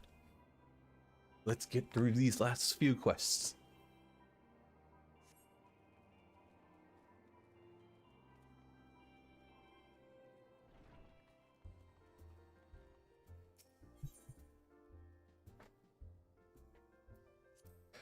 Okay.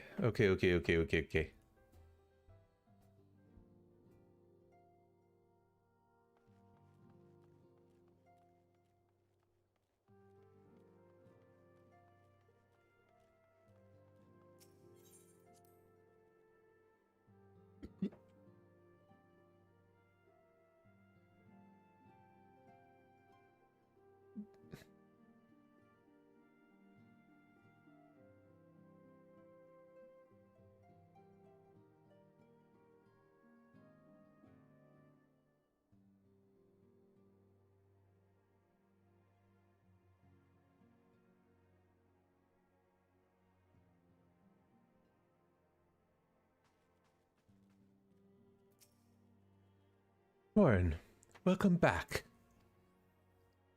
Alphenod sent word of the siege, and of course of the role you played in ending it. Your deeds never cease to amaze me, Corn. Thank you. Yeah, it doesn't matter.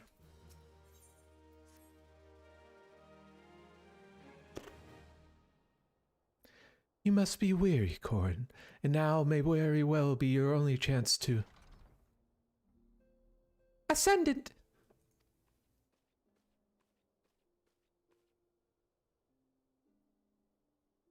Hi. A messenger from Ulda arrived with a message for you.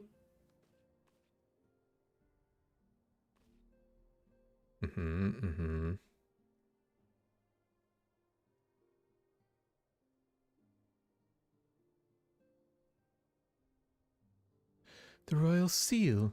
Curious indeed. Ah, an invitation. On behalf of the Council of the Eorzean Alliance, Her Royal Majesty Nanamo Ulnamo invites the Scions of the Seventh Dawn to attend a feast at the Royal Palace of Ulda in honor of Ishgar's recent victory. It would seem that we are to be recognized for our part in lifting the siege. You, for your valiant efforts as commander of the adventurers contingent, and the Archons for their earnest attempts to rouse the city-states. Truly, I find it strange that the Alliance leaders should think themselves deserving of such a place of celebration. All three refused to deploy their standing armies, preferring to send hastily assembled companies of sellswords, many whom perished ere the siege began, and are truly so brazen as to seek the share in the glory of your triumph. But mayhap they simply seek a pretext to meet with the Ishgardians while the mood is yet jubilant. Such an occasion would present a fine opportunity to press for Ishgard's return to the Eorzean Alliance.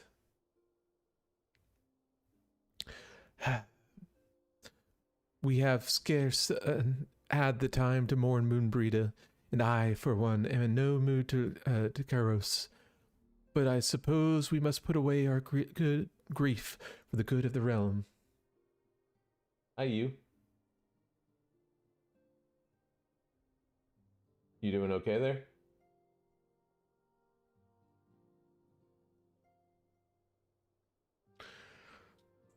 Though we were promised rest, I fear I must insist that you attend. It would be a strange celebration indeed if the victorious hero were not present.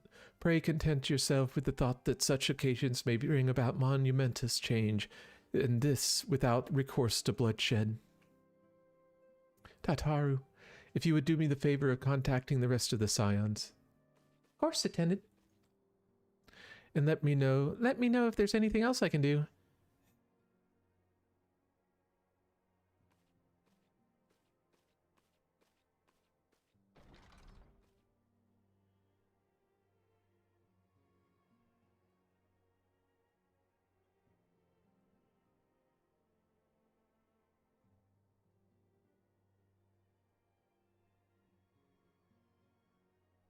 Curious.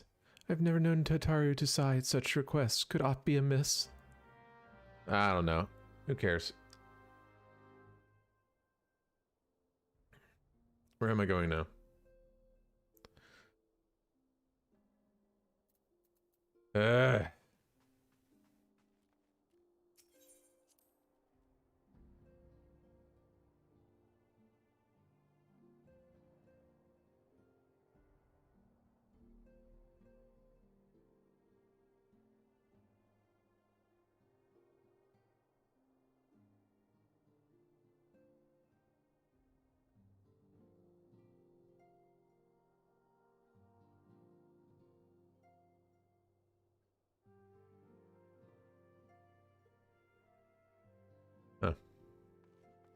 All right, what's your problem? Oh, she's gone. Oh no. Whatever will I do?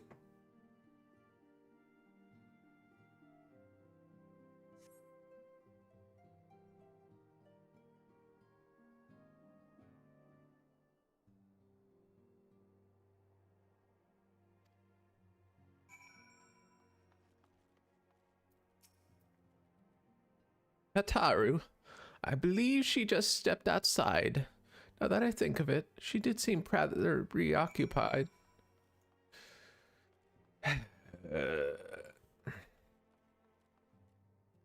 What's designed for this shit still is not the greatest.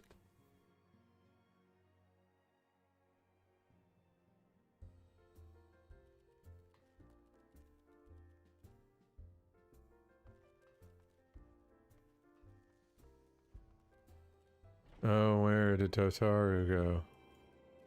Hey, look, she's up there. The hell's your problem? Oh, Corin, it's you. I didn't mean to worry anyone.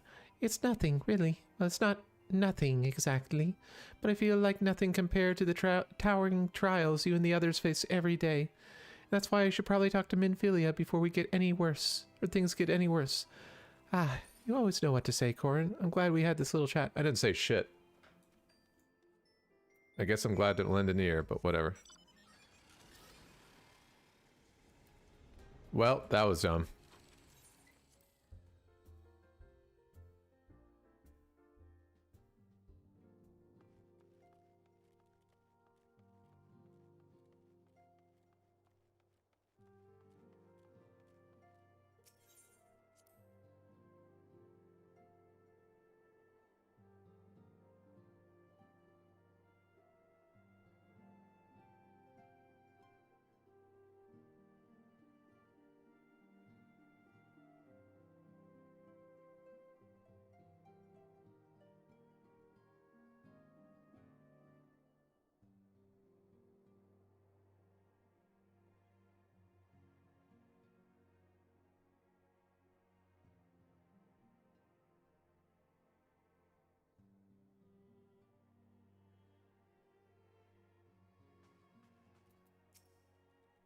Hey, cat.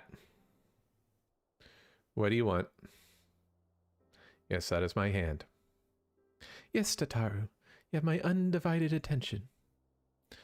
I've been hesitant to broach the subject. Cat, I'm gonna need you to move.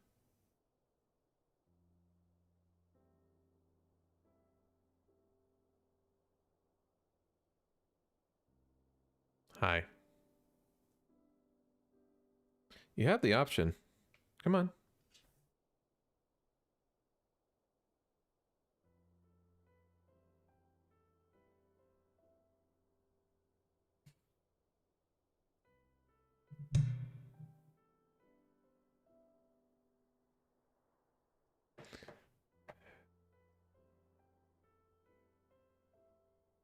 You guys can see him barely, his ears peeking up. Yeah, you. He's just nuzzling my mic right now. I'll give you another couple seconds and I'm going to pitch you down. Remember, you're just trying to be friendly. Okay, thank you. Love you too, you fattos.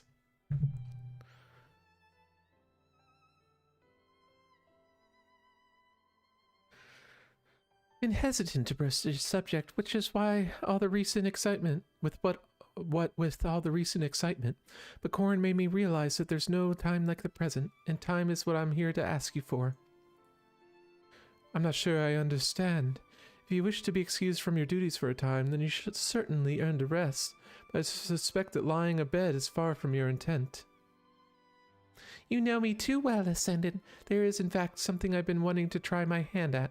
Along with the adventurers in the Crystal Braves, Scions are constantly being thrown into dangerous battles and deadly predicaments. Even Hori Boulder and Contliet have been promoted from guard duty to fill our need for competent warriors. And so it seems only right that I, too, should acquire the power to defend myself and others. More importantly, when I return... That's where you're going to sit? I shall be both your receptionist and your bodyguard. Sitting right here.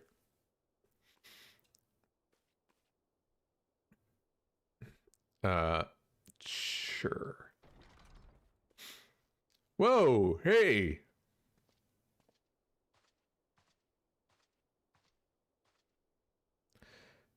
That's the first time I've almost been knocked to the ground by a Lalafell. Never seen Miss Tataru so determined. Has aught befell with which I might help, Ascendant? Not at present, thank you. Was there something you would ask of me? Oh, yes. Praise excuse my distraction. An adventurer who was to join us for escort duty was injured while out on patrol.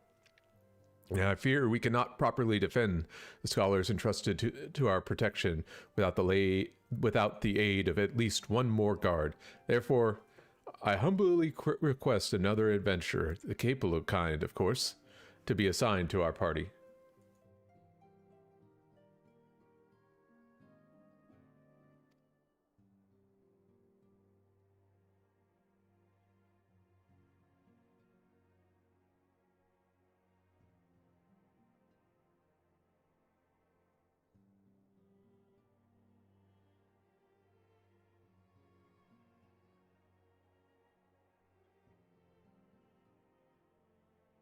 Hmm.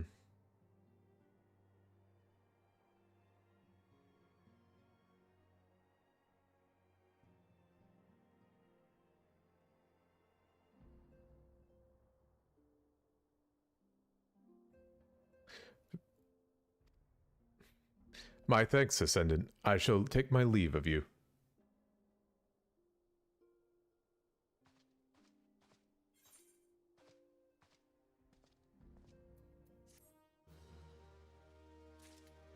Cool. Right.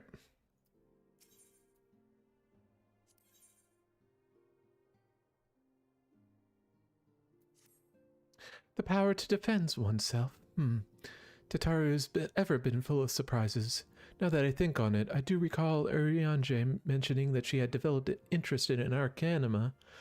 Mayhap she hopes to gain admittance into the Arcanist Guild in Limsa Lominsa. Yes, that will be the way of it. Would you be so kind as to journey to the guild and see all is well? It's doubtless unwarranted, but I'm sure I'm not alone in my concern for her safety. I wonder, do you perchance recall the commitment I made to furnish Hori Boulder with a capable adventurer? Well, I'm sorry to say that I have yet been unable to do so. Now, I realize that you are rather more a capable adventurer. More than a capable adventurer, than an escort duty is frankly beneath a man of your talents. But I have no one else to turn to at present. Might you be willing to forego rest and assist us in this manner? Yeah, sure. Generous to a fault. I thank you, Corin. Now it seems only fair that I explain the import of the task in question.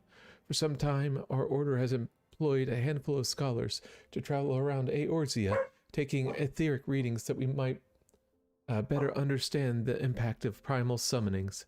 Naturally, it behooves us to ensure our employees' safety, so we ask the adventurers in our service to serve as escorts. Hori Boulder and Coltonet were to act as two such escorts, as was the third adventurer. Alas, due to injury, it said adventurer is not presently fit for duty, hence my need to impose upon your goodwill. You're truly a pillar of strength, Corin. Hori Boulder will share with you the details of your task. He should be waiting for you outside. Be safe.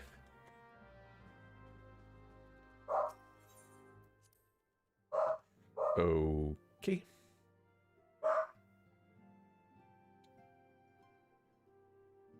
Arlie senses danger?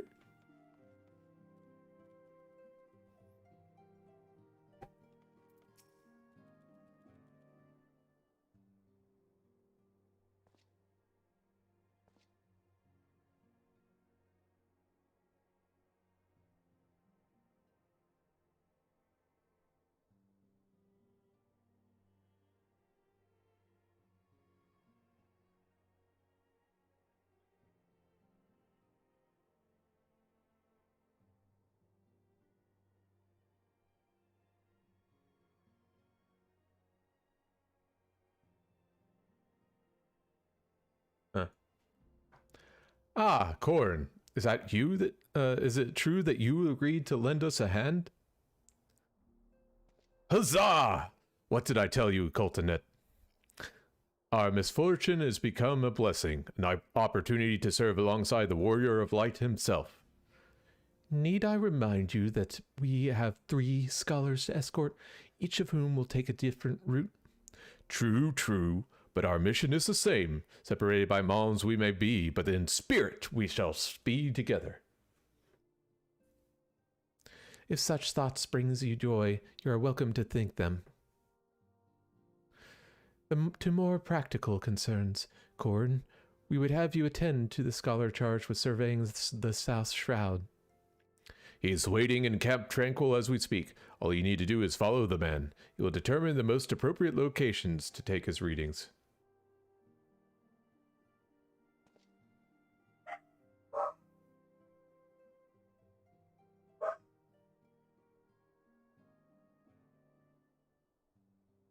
In spirit, Corin, in spirit.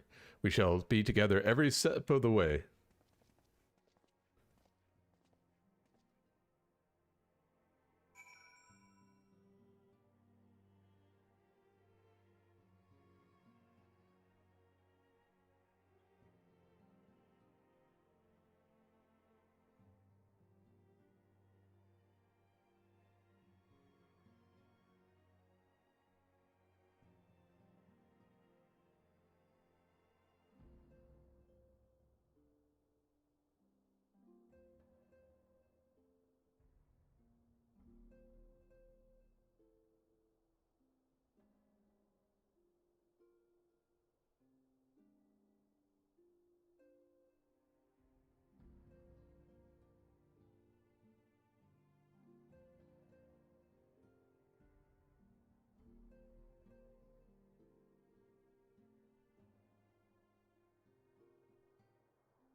Okay.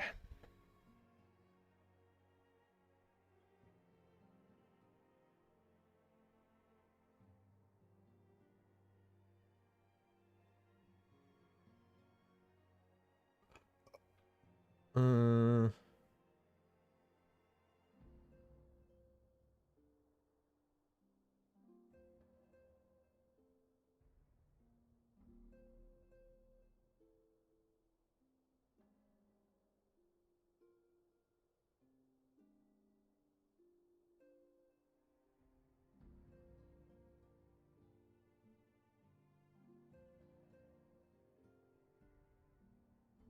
there we go.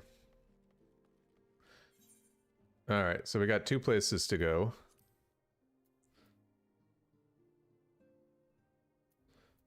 Go here first. That's Camp Tranquil, right?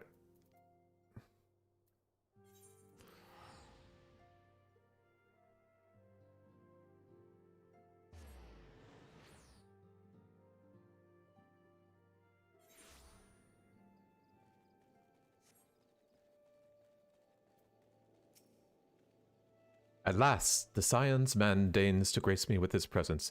Pity that we have no time for pleasantries. Our first destination is Isum Ha. Come, we are late enough as it is. Sure.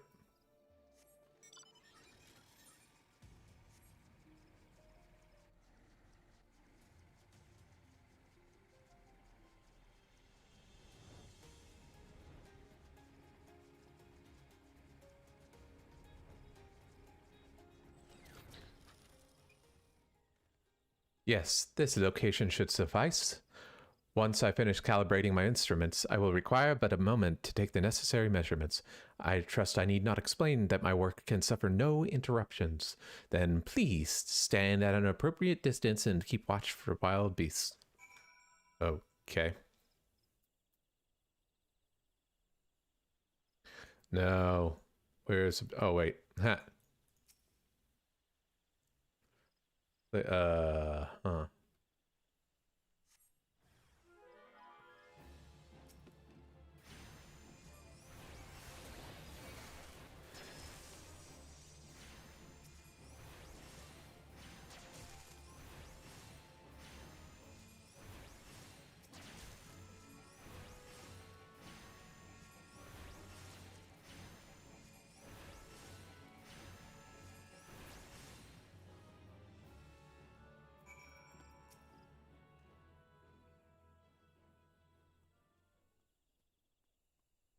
I see we have both completed our respective tasks.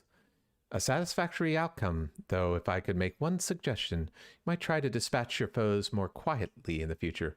I do not like to pick fault, but I really must be allowed to concentrate. Now then, Snake Molt awaits, shall we? Dick.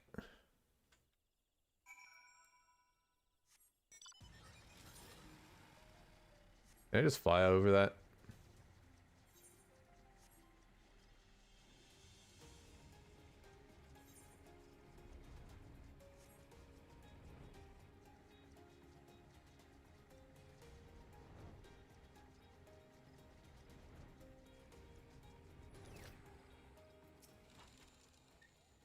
Right about here, yes.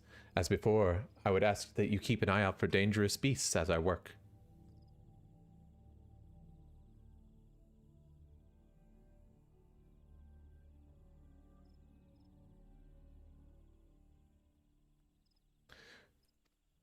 Uh-huh, uh-huh.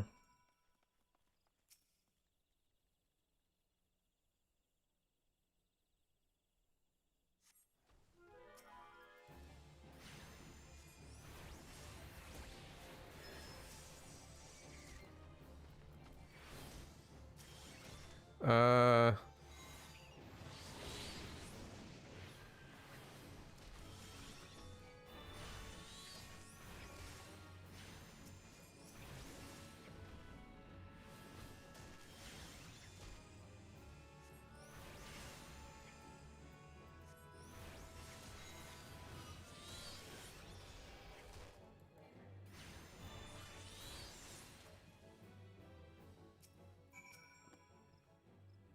Fascinating. These readings are not at all what I expected.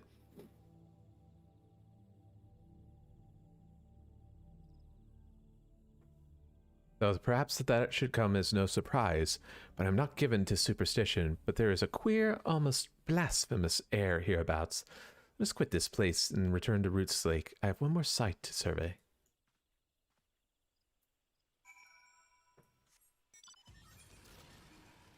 Okay.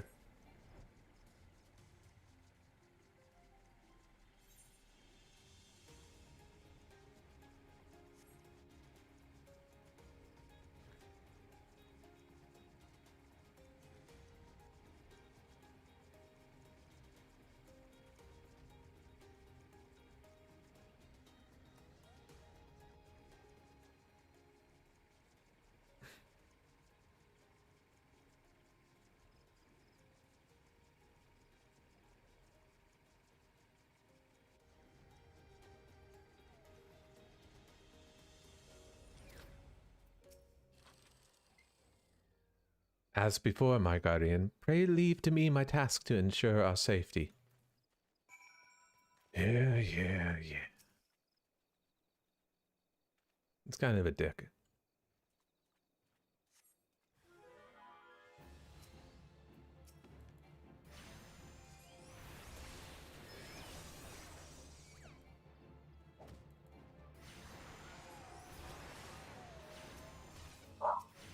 Come on.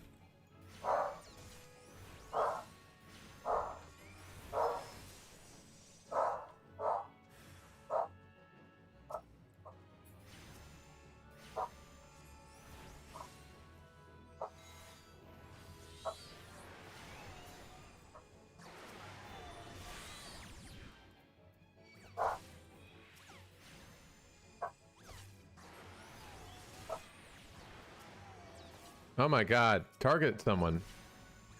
Screw it. It's really hard with my freaking cat being in the way too.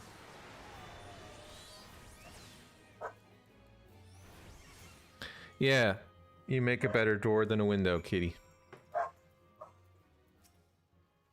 The status should prove invaluable to... Ye gods, what is that stench? Did you slaughter a creep of adamantoids while my back was turned? Quickly now, off to Camp Tranquil. Not have my clothing reeking of blood and offal. Okay.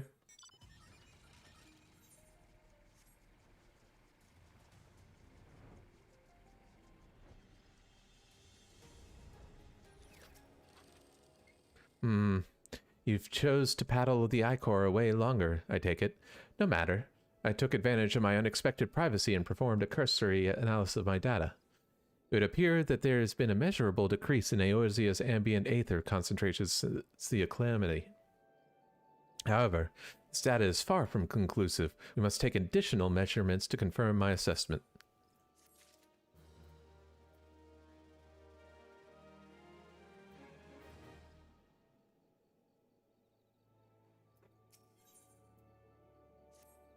For our next survey, I will have you escort me to Earth's font.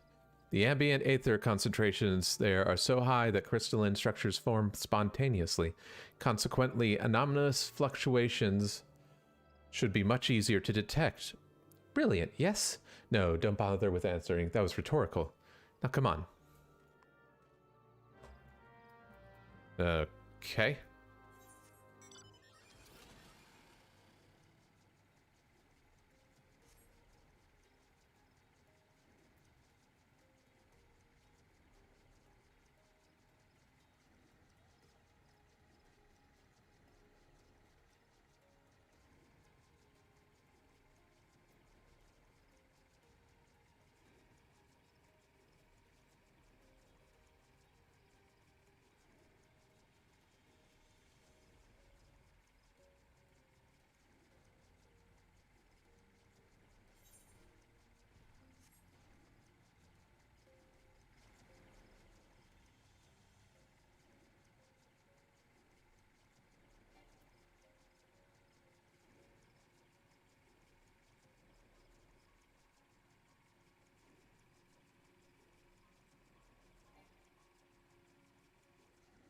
have to go around this way. Kind of annoying.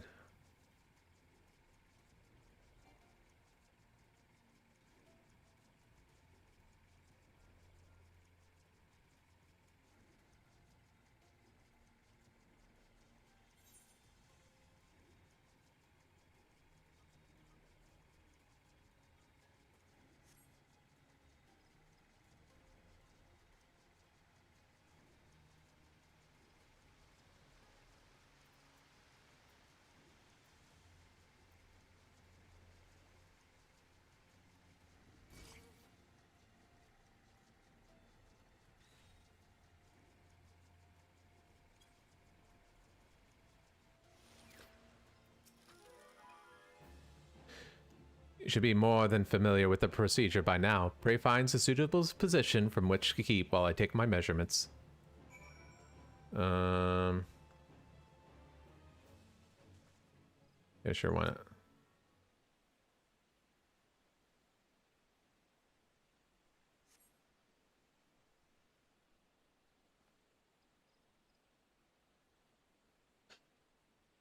Second.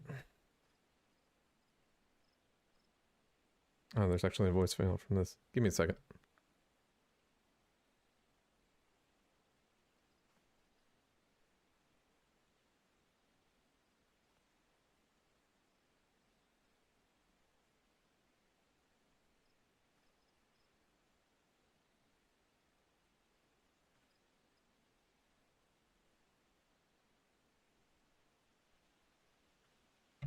Ooh, it was scam. Yes, yes, quite high. Still markedly lower than the historical measurements taken near the end of the Sixth Astral Era. Could the presence of a primal account for the distance? Or difference? Or is there something else? Something else?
Give me just a sale.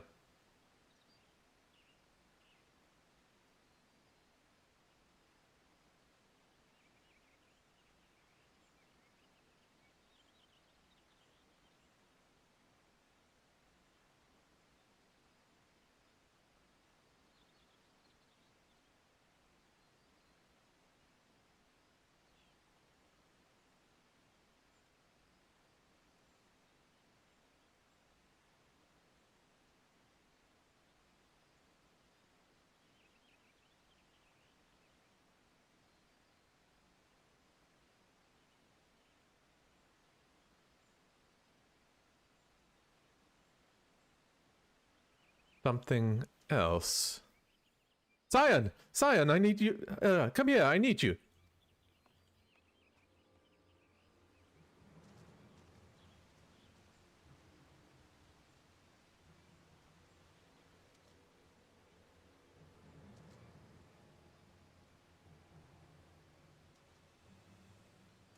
Fear not, my friends. Help has arrived.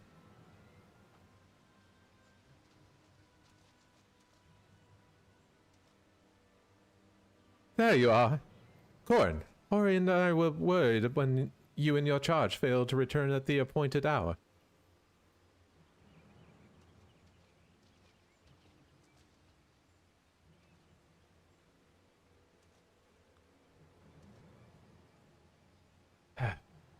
Gutted like a hog. Not by one, no. Not by one, no. These wounds were either made with a blade. These wounds were made with a blade. Doesn't look like he put up much of a fight either, nay a mark on his sword or his shield. I've heard nothing of any crystal brave operations in the area. What cause has Whittlard come here? What should we do?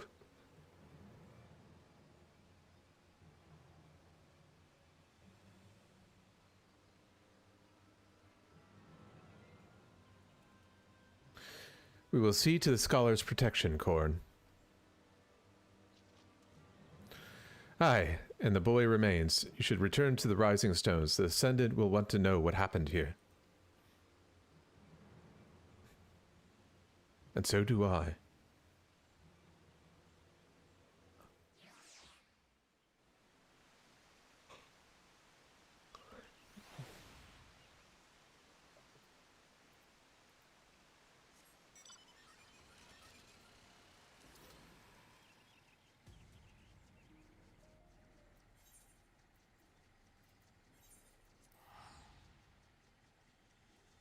Okay.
Down.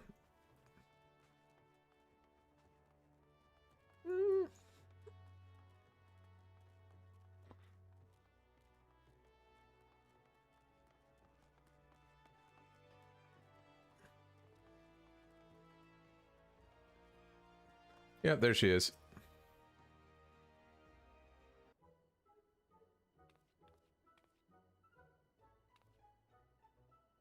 Corin, what are you doing here? I didn't mean for her to worry. That's the last thing I wanted. Putting an end to such worries is precisely the reason I'm here, don't you see? I, Tataru Taru, shall become a great and powerful arcanist.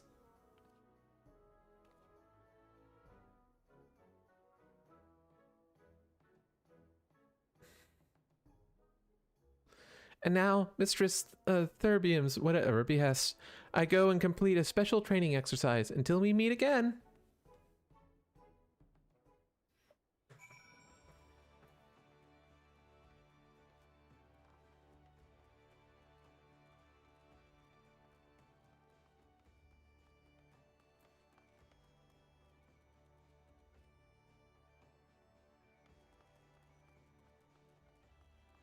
Speak with Thub.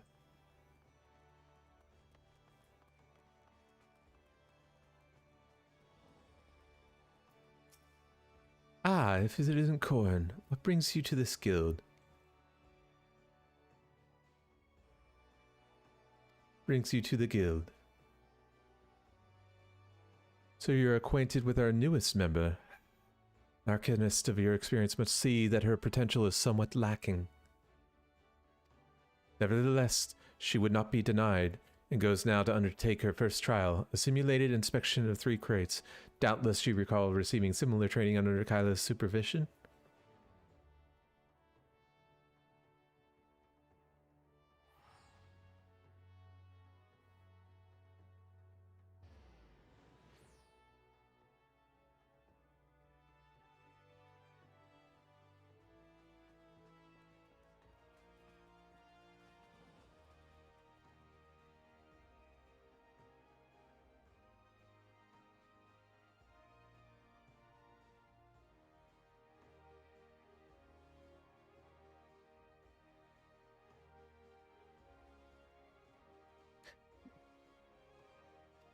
A thought occurs to me. Why not oversee Tataru's training yourself?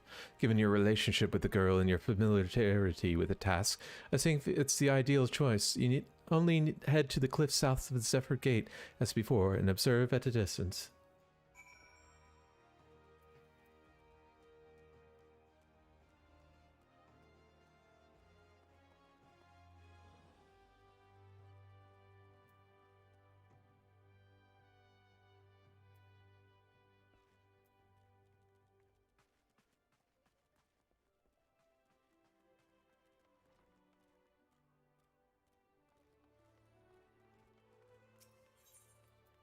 Would you say Zephyr Gate?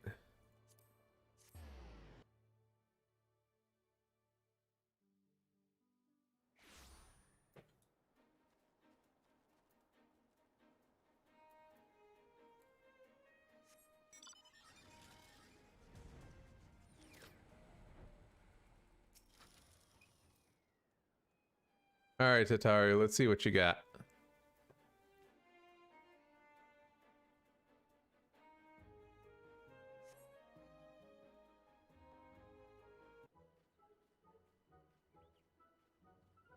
Alright, so seized a pirate's port, where she met her shining jewel, for to bring the smuggler's plane to naught, came a lasso and none could fool.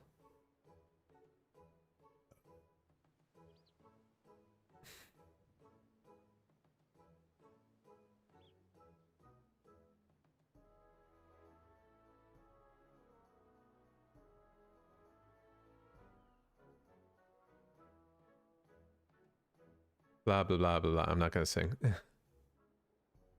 Oh, are those crates I spy?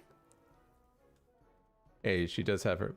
Ah, and this must be the true test, but we're ready for them, aren't we, Carbuncle? Yeah, you shake that butt.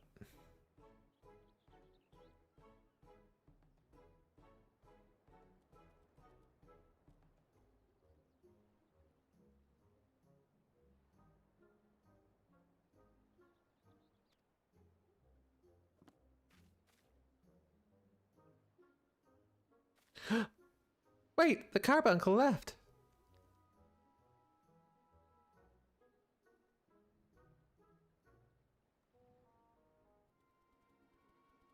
Uh-oh, she's dead. Ah, come back, Carbuncle, come back!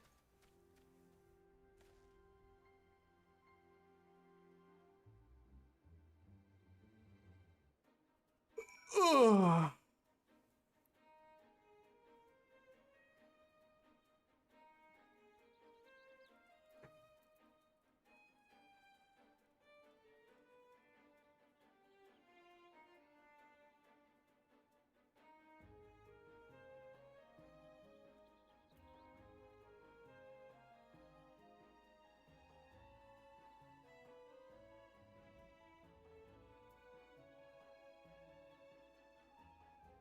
Let's see something really quick.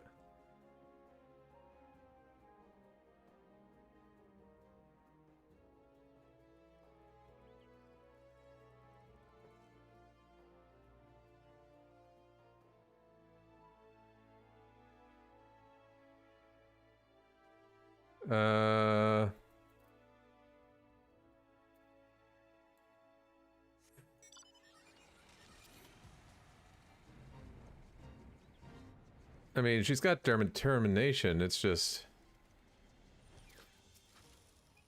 It's up to Tataru.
Should have known you'd come, Corin.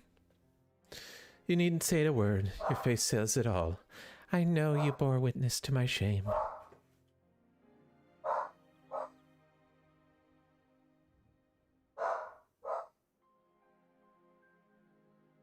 Betrayed by my carbuncle and left at the mercy of wild beasts. I must accept the truth. I'll never be a warrior like you or the others. I will inform Mistress Hub of my intention to withdraw from the guild. Arcanima, much like everything else, is beyond me. Girl, chill.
Is she really giving up?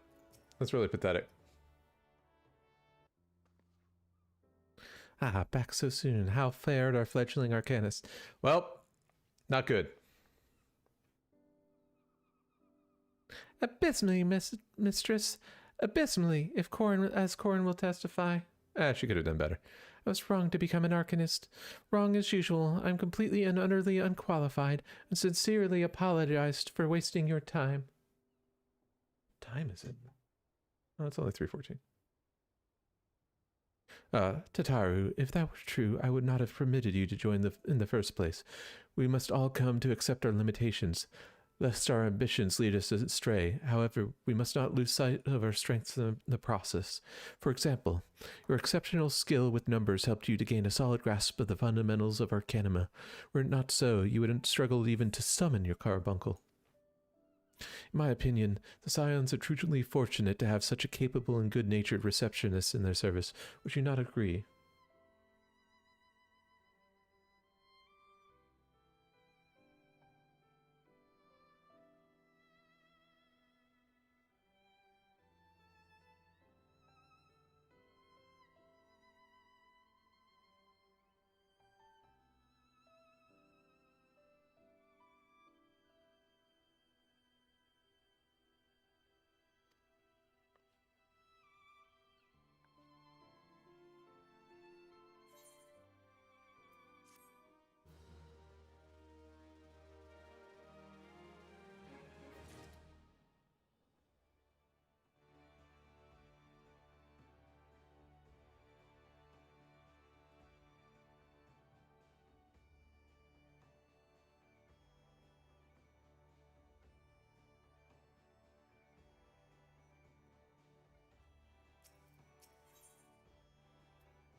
Fetching as these garments are, I fear I shall never don them again.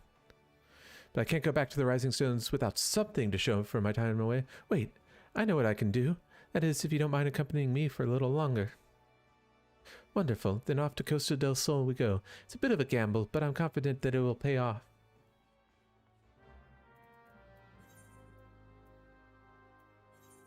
I mean, not everybody needs to be a powerful...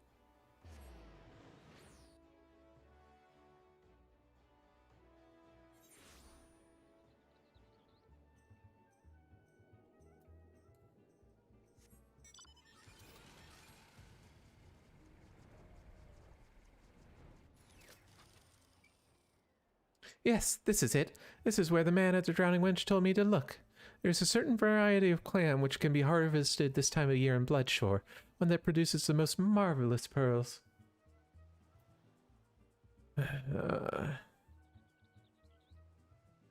However, these clams are also coveted by certain wild creatures, and since I fared rather poorly in battle last time, let us be off.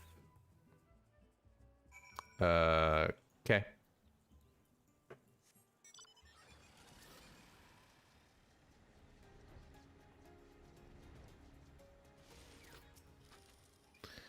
What fortune! I've already found one. Would you be so kind as to keep watch while I work? Should only take a moment.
Nothing to really dodge.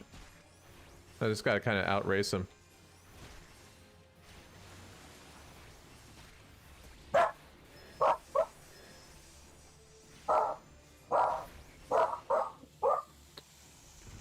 was a little rough, actually.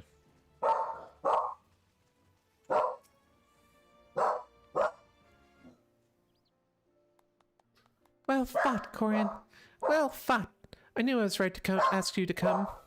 As for me, I have my prize, a bounty of blood pearls, so named for the reddish hue. They were treasured as wars against dark magic in ancient times. Harley, it's okay. I thought I might make for charms for everyone, so that no matter they were where they'd go, they would always come home. It's sort of the power to defend myself and other people in a way. Right, well, we mustn't keep Inflamen waiting. There's work to be done, and lots of it. We're to secure provisions for the scions of the Liminsa market. She may have an eye for quality, but I have a nose for bargains. You'll be heading back to the Rising Stones, so pray convey my apologies to the Ascendant. I'll tell her that she needn't worry about me.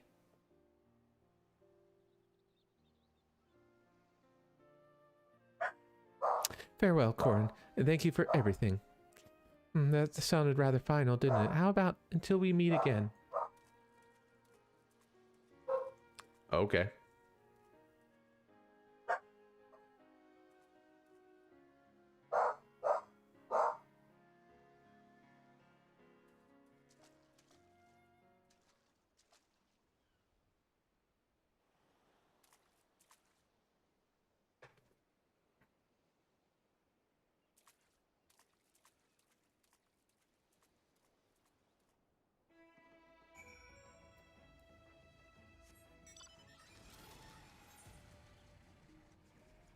That's right. We can just go back to the Rising Stones now. Yay!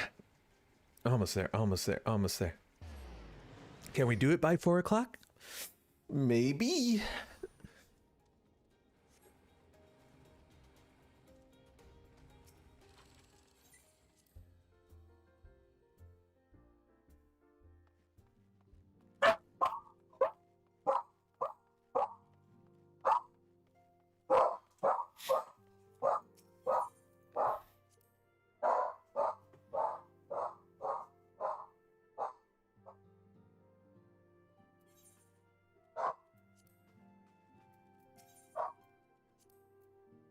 Welcome, Corin.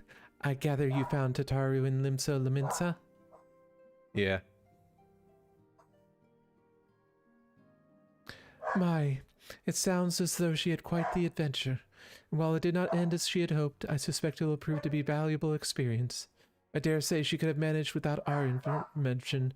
Even so, I appreciate you indulging my request. Corin, you are returned, and you seem troubled. Did the role of escort chafe so? Someone was dead.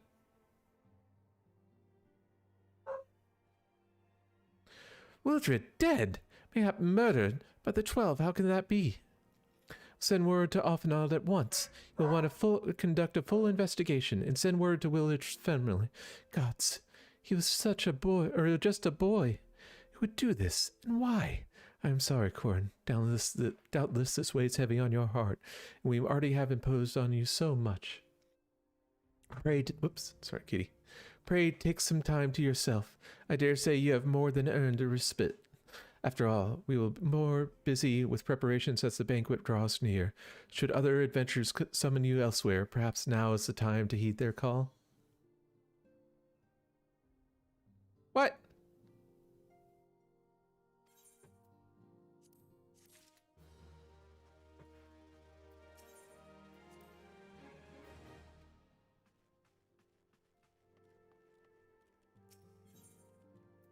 Son of a bitch.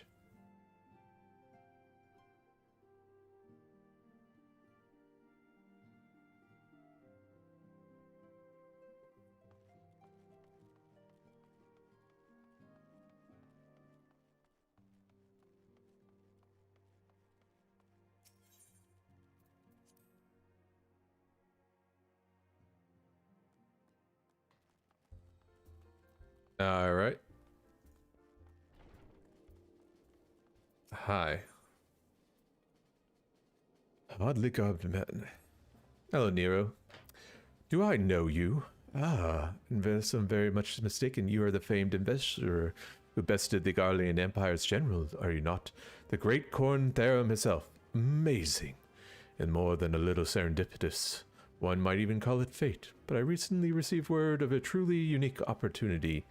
You see, an opportunity like which none but one of your proven worth can take advantage. The reward? Not less than the accumulated knowledge of a fallen civilization. The risk? A single misstep could cost you your life. But what is a little danger to a story hero such as yourself? A man with the absolute confidence in his own abilities stands to profit handsomely from this venture. No, I crave no recompense from my part in bringing this opportunity to your attention.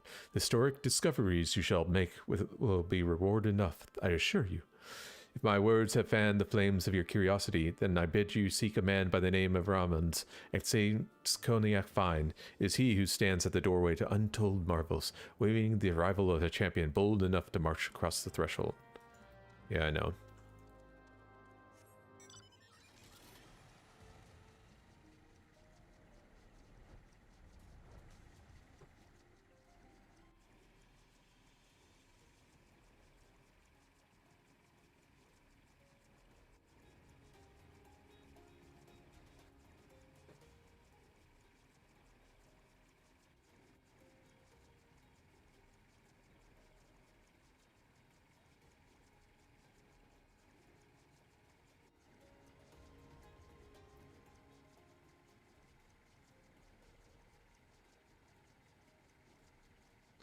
Where's it at now?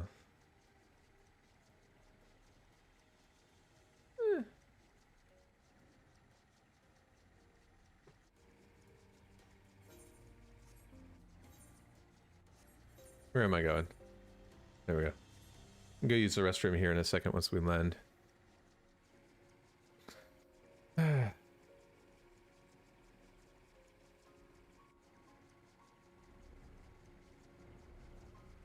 I don't think if I have to do the raids, then I don't think that we'll.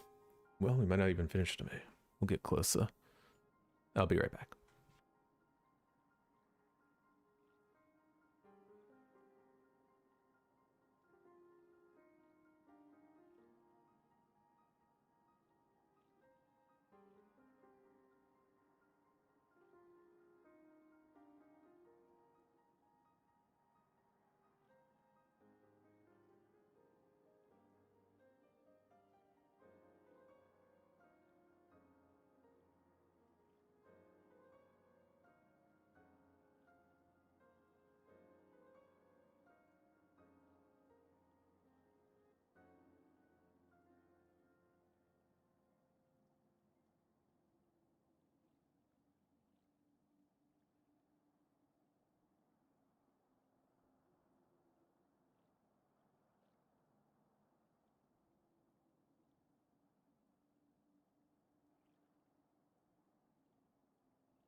Okay. Why, if it isn't Corn Theron himself? I was not expecting such a celebrated guest. What do I owe the honor of this visit? Bad stuff happening. You're directed here, you say?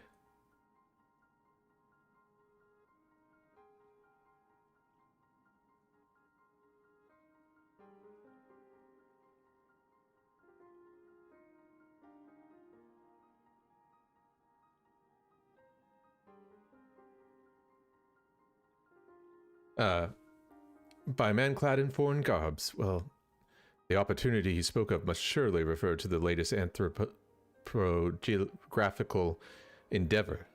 Quite how he came to know of it is another matter. All knowledge of this project was supposed to be restricted to my organization. But that is something for me to ponder in private.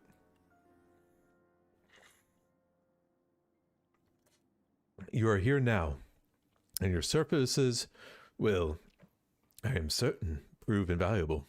I must warn you, however, that the venture we have in mind is no simple excavation. An unprepared or incautious adventurer would find well to have himself an unplanned and unpleasant journey to Thalstalm halls. Knowing this, do you still wish to lend us your cooperation? Yeah. I'd rather thought you would say that. Your courage is scarcely a secret.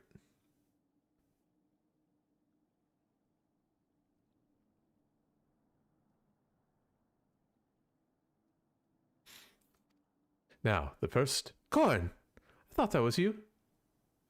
Ah! What brings you to St. Coniax? Don't tell me.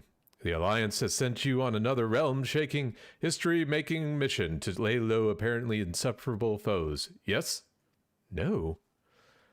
Ah, I see you two are already acquainted. That is well, Master Garland. Our intrepid hero here has caught wind of the forthcoming expedition, and has kindly pledged to assist us. He has he? Glad to have you aboard, Corn. You don't have the faintest idea what you volunteered for, do you? Very well. Let's begin at the beginning. The sons of St. Coniac are tasked with unearthing of the secrets of the long-fallen Allagan Empire, and this present endeavor aims to delve more deeply into the civilization's mysteries than ever before.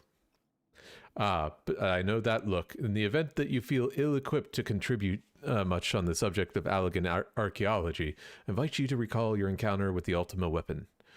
That mechanical monstrosity represents a feat of engineering far beyond aught Garlemald can presently achieve. Nero Toscalva simply awoke it. I mention this by way of a reminder that you have had, one might term, extensive first-hand experience with a notable Allagan relic. In short, you're practically an archaeologist.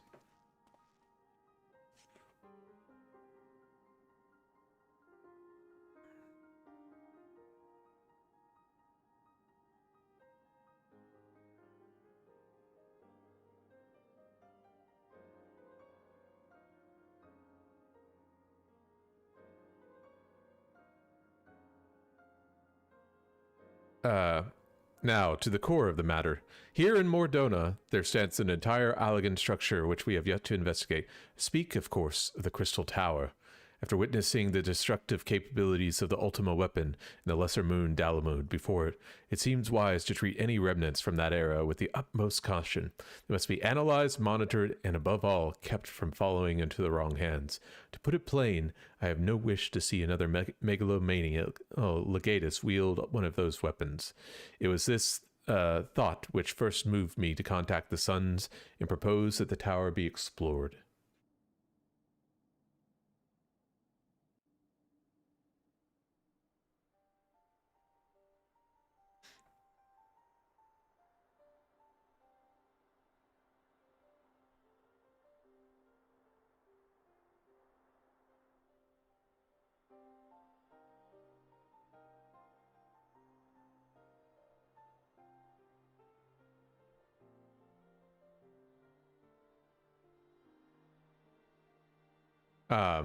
For several millennia, the Crystal Tower remained hidden, buried deep underground, but, like so many other things that were better left undisturbed, the structure was freed from its stony prison by the great upheaval which accompanied the coming of the Seventh Umbral Era.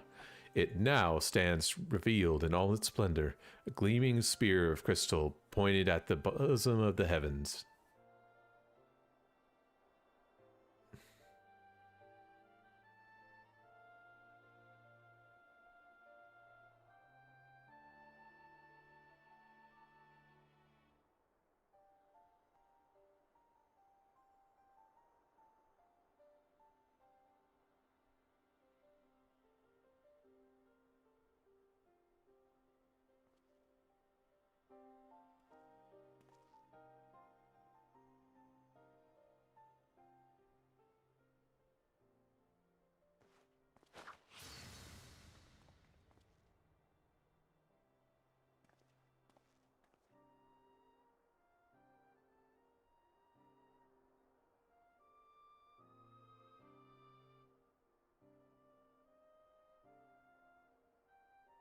We believe the tower to be the repository of much of the ancients' wisdom.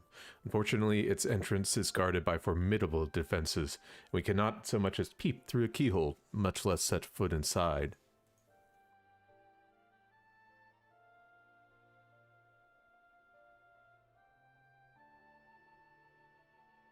These defenses take the form of statues, carved into the likeness of giant swordsmen, the 8 Sentinels, as the Suns are wont to call them.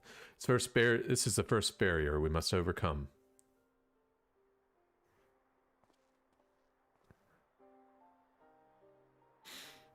I can't believe we have to do the Crystal Tower to go through all this.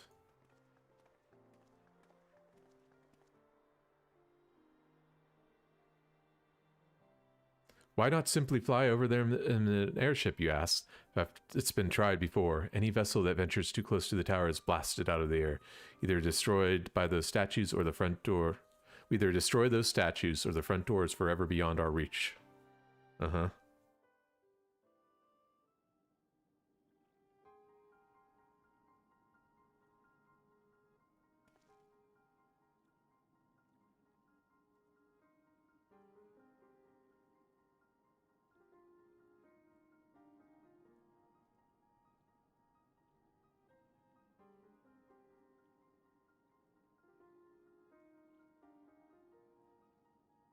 My colleagues and I are ill-suited to negotiations, deadly hazards. But if we were able to gain access to the tower's secrets, we must need to employ the services of an experienced adventurer. This will be difficult and dangerous, Corn, but I can think of no finer man for the task. Yeah, that's me. If I didn't know any better, I'd say you had a taste for these deadly escapades. Look forward to working with you again. There's much and more to be done. We can begin the expedition proper. Take some time to prepare yourself, and I shall explain the challenges that lie ahead. What? Our first objective is to reach the entrance to the Crystal Tower. As I previously mentioned, however, that will prove no easy task. The entrance is guarded by powerful defense mechanisms, each one utilizing one of the 4 elements of fire, water, wind, and earth. Anyone attempting to simply stroll past these of unsleeping sentinels invites to split obliteration. Based on Master Garland's analysis, however, we are reasonably certain that the attacks of these lethal contraptions can be reflected using a crystal of the corresponding element. Naturally, these crystals must be of surpassing clarity, free from the slightest impurities, much like the flawless specimen used by the Beastmen in their primal summoning rituals. Ahem. Mayhap I should have said it exactly like the species they use. Were there any other way, we would not ask you this, but we need someone to enter the Beast Tribe's strongholds and liberate their perfect crystals. For the moment, I would have you focus on attaining 2 of the 4 crystals we require. Pray make for La Nocia, where both the Sapsa spawning grounds and Ngoro mines are located. You may be certain that the materials used in the Beastmen's sacred rituals will be well defended. When you choose to venture there alone or with companions, I shall leave that decision to you. But whatever you do, please be careful. Gonna take forever.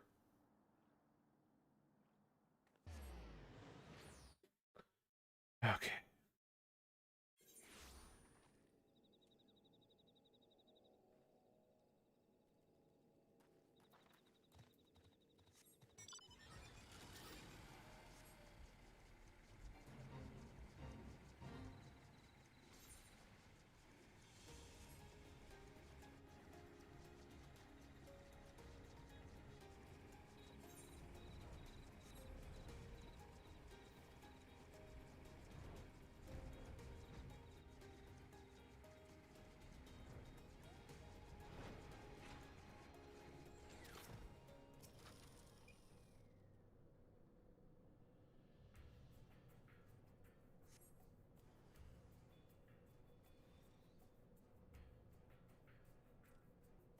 Oh.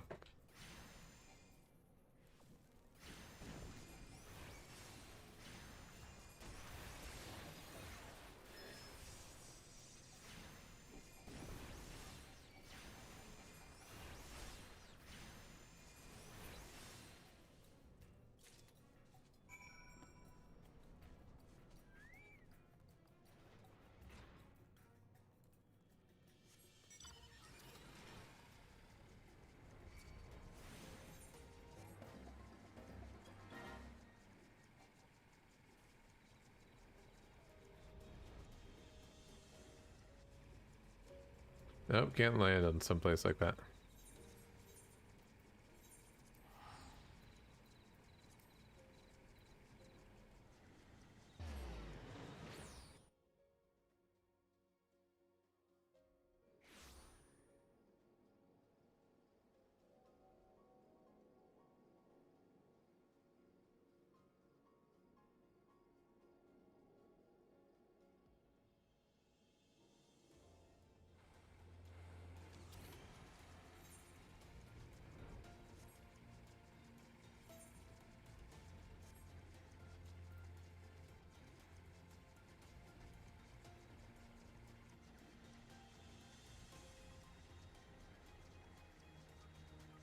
Hey, you. I'm here. You got a warm lap.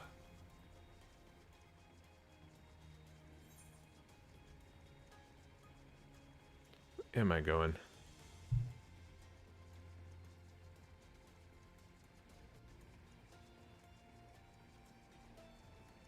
Just rubbing it. Why are you so friendly today? You never do this.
Well, well, well. All right. So yeah, what we're gonna... Let me move this out again. What we're going to do, or what the plan is... We're definitely not finishing this by 4. We're gonna queue up the Crystal Tower, and then we'll work on stuff like the, what do you call it?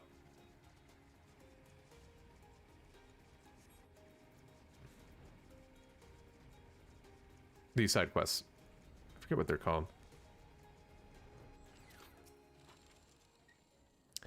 How progress your efforts in infiltrating the... Yeah, no problem.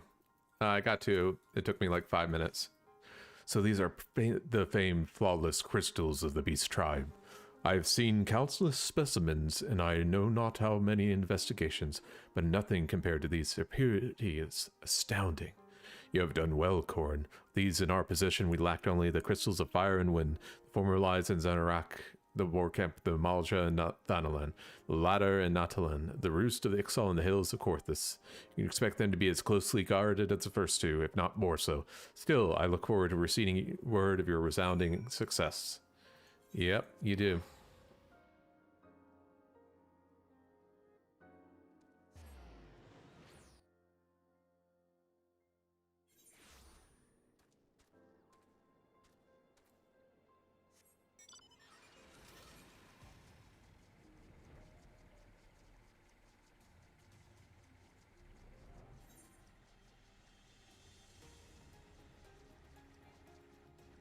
Still wondering if I should unlock the levies.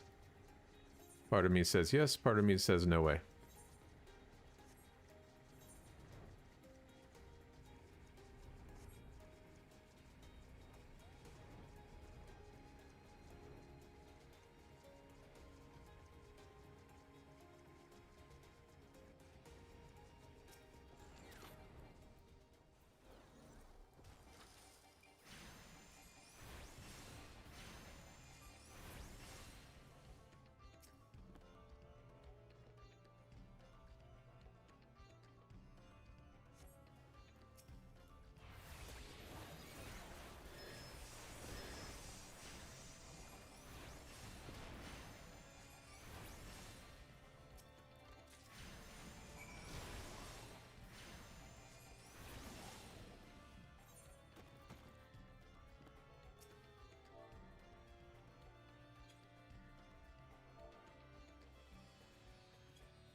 What are you doing? You were just comfy on my lap, and now you're like, oh, I'm just gonna go wherever. You have no idea.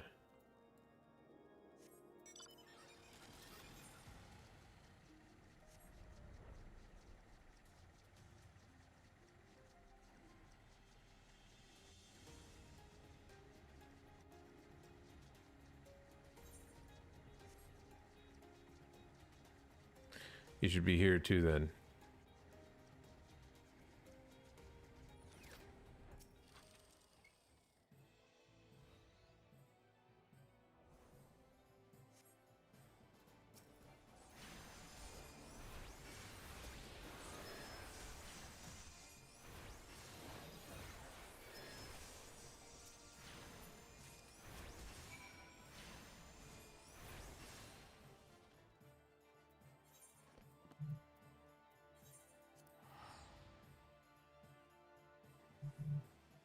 Easy peasy.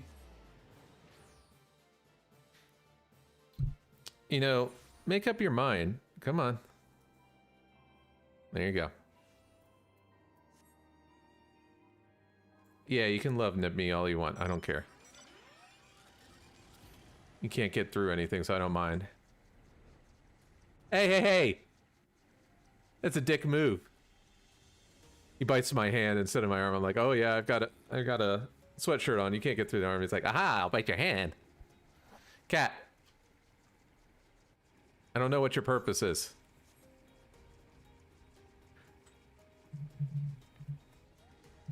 Its purpose is to annoy me.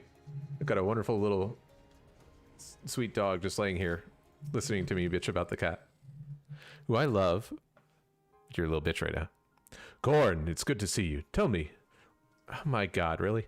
Were you able to obtain the remaining crystals from the Beastman? You know it. Took me about 5 seconds. Wonderful! With all 4 crystals in hand, we are now ready to proceed to the next stage of our preparations. Cool. I hope I did not just give you the impression that we would be embarking on our journey to the Crystal Tower just yet. Oh, for fuck's sake. Alas, there is another step which must be completed ere we come to that. While the crystals acquired are indeed flawless, they are little use to us in their present form. They need to be able to reflect the elemental forces of the tower's defenses. They must be cut and polished. A process which calls for a very particular set of materials. Procuring these will be a challenge of itself, I fear. Needless to say, we will be requiring your services once again. Okay.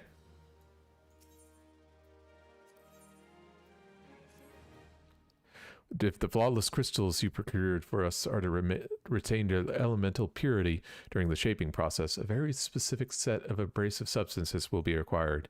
I say substances, but one might just as well call them one substance, namely aether sand, which has 4 elementally aspected varieties. Alas, aether sand is neither common nor cheap.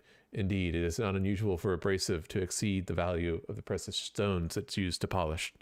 Given the rarity of the materials in question, the Goldsmith's Guild in Ul'dah seemed like the least place to purchase the quantity required. When I contacted the guild's master, however, I was informed that no aether sand was currently available, though I requested that word soon be sent as new stock came in. I've yet to receive aught but apologies. Should mention at this point that I placed the same order some time before you procured the flawless crystals. I am well aware that acquiring aether sand is no small feat, of course, and I am not an impatient man, but I fear more we delay our investigation, the greater the risk that the tower's secrets may fall into the hands of other, less savory parties. That's why I entrust to you the payment for our purchase, and send you to speak directly with Guildmaster Serendipity. Mayhap this presence of a distinguished personage will spur the guild into action. In any event, it is my hope that when we will meet, you will have found at least 1 in 4 varieties of aether sand we required. Fuck's sake. This is the only thing that annoys me is fetch quests for no good reason other than yeah, we're just gonna make you waste some time and stuff.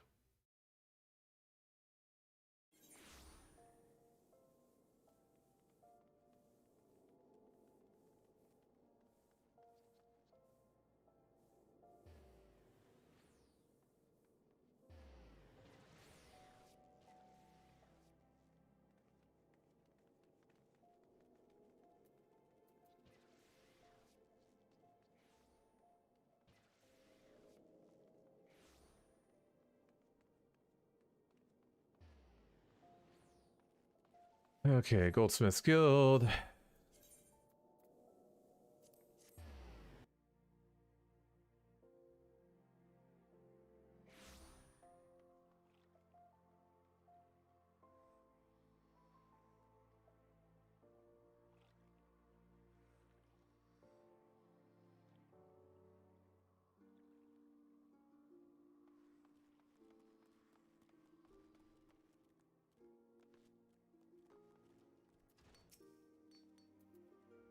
Ah, Master Theron, welcome, welcome.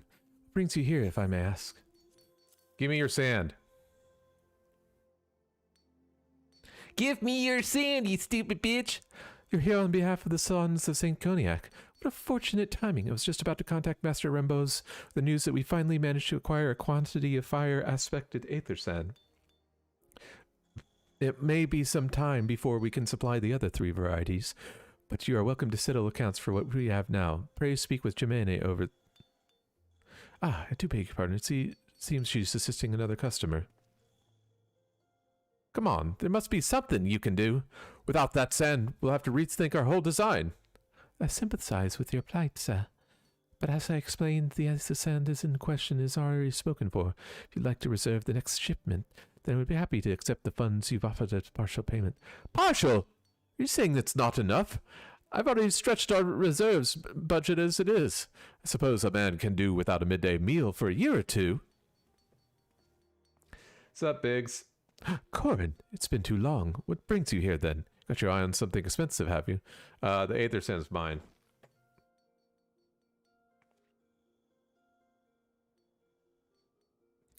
Well, now, that's quite a money pouch. The sound of so many gil clinking together is strangely satisfying, is it not? Calming, yet invigorating at the same time.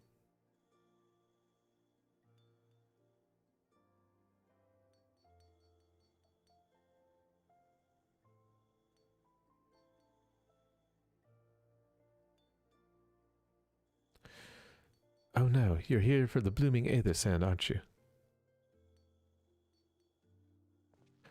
Well, I cannot deny that Algan's civilization's a subject worth researching. The chief said he was looking into something big. We never knew to ask him what. Wedge and I have been too busy tinkering with the new airship design to think of much else. See, well, I say tinkering. Wrestling would be more like it. Still, after much wringing of hands and gnashing of teeth, we managed to put together a prototype crystal power propulsion system. We got the idea for it when we heard how you lot had used a corrupted crystal on board the Enterprise. As a matter of fact...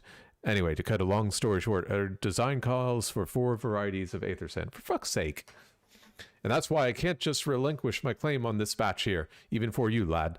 How are we meant to usher in a brave new age of technological innovation, not by technology innovating, hey? Uh-huh. Ahem.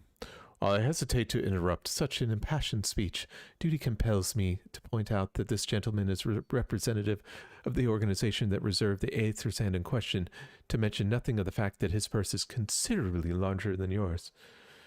Oh, it's like that, is it? All right. This batch is yours. I'll let you have it. But if you're going to take my sand, it's only fair you grant me a role in this project of yours. I'll take that as a yes. It's not every day you get a chance to experiment with the wonders of the ancients. Any luck, they'll inspire me to think up another technological innovation or two. Okay.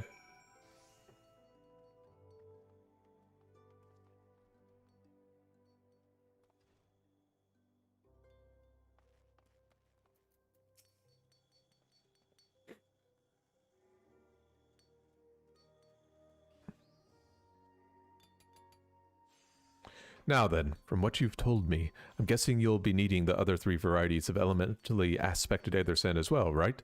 Then rather than sitting on your rump waiting for a shipment that may never come, I reckon your time would be better spent looking for this stuff yourself. And it just so happens that I know of a good place to start. There is said to be a peddler north of Thanalan who, very occasionally, handles the earth-aspected variety of aether sand. Wedge is in the process of confirming the rumor as we speak. I know what you're thinking. Why did my timid little friend decide he didn't need me to hold his hand anymore? The answer being, just the other day, seems he was been inspired by a certain adventurer's heroic example. I thought he was joking when he volunteered to go to Thanalan without me. I just hope he manages to stay out of trouble.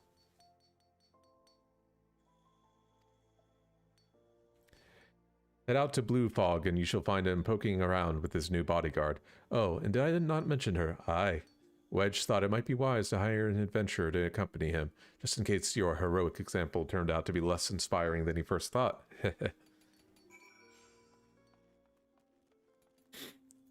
Alright. Jesus Christ.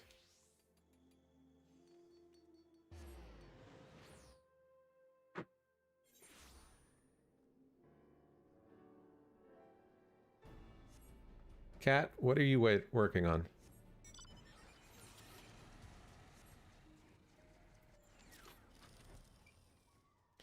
Save your greetings.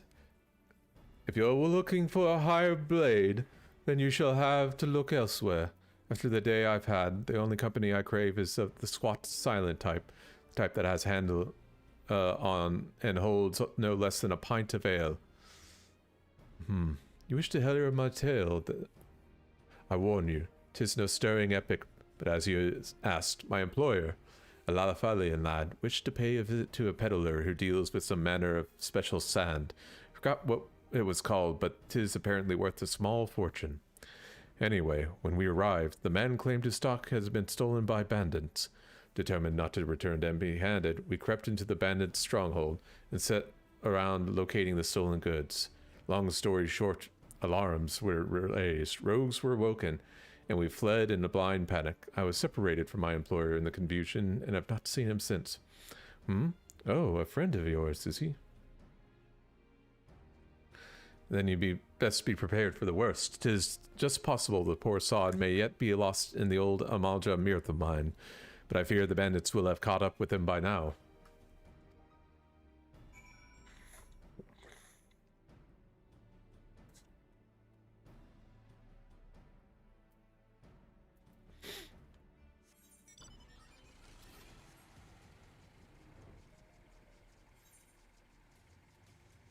Cat, are you just gonna stand there all day?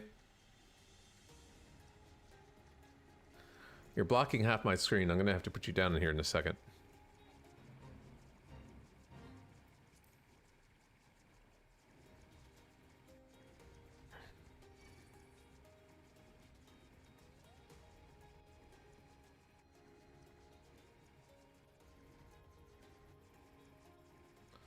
I don't see the... Can I go inside there? Maybe that's it. Yep, that's it.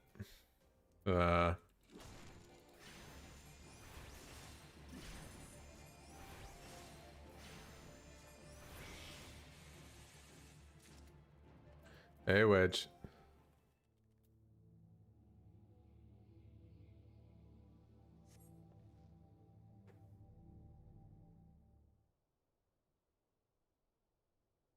How could I be so stupid?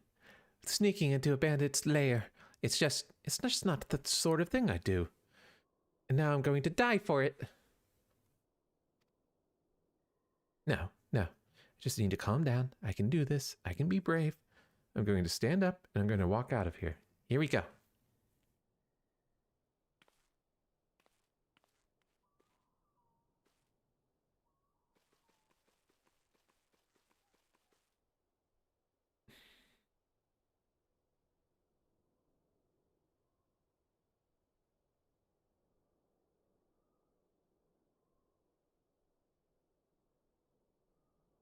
Oh, yeah. I'm sorry.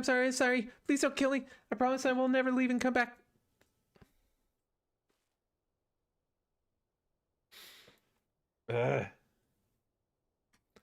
Kitten, you have 10 seconds to move, or else I'm going to put you down on the ground. Corin, it's really you. But how did you find me? Can you smell fear? Actually, ignore that smell. I expect you're wondering why I'm here. Well, I was just in the process of retrieving some stolen aether sand when Biggs... No. Okay. You're not going to paw at the screen. There you go. the process of retrieving some stolen aether sand, which Biggs and I need for our research, as it happens. It was, I concede, perhaps a touch foolish and very nearly fatal, but I did succeed in snatching the stuff before my bodyguard ran away, and several dozen bandits came piling in after me with knives and axes and what looked very much like a plank with a rusty nail in it.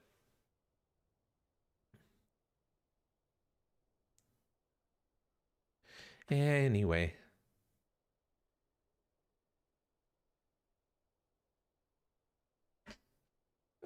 The important thing is that the stolen aether sand is right here in my oh dear. Must have fallen out when I was taking evasive maneuvers. It seems I won't be leaving this infernal place for a while yet. I'll find it.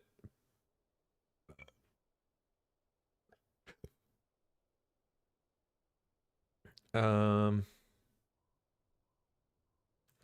find the aether sand in my stand.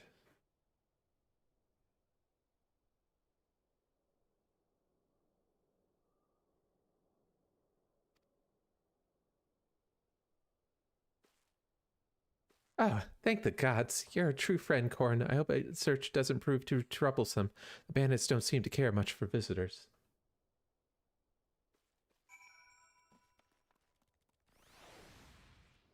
Yeah.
I have to go back in there now, huh?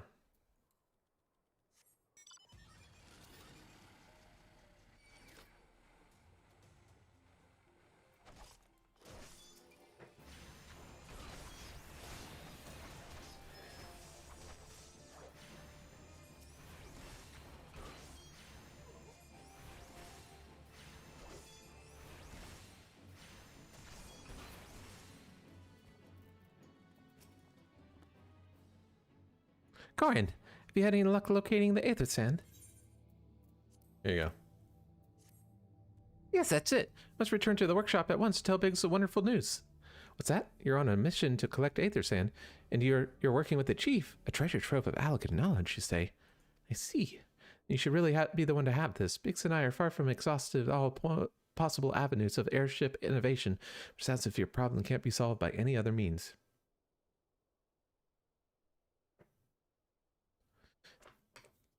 This expedition of yours sounds jolly interesting. Must say, I'm half inclined to join you. In fact, I think I will. Any venture worth the chief's time must be worth a look. Right, I'm more than ready to leave this awful place behind. And you should return to Mordona with that aether sand before there are any more, little mishaps. Be sure to keep a close eye on your pockets, Corin. Uh-huh.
Ah, Corin, you have returned.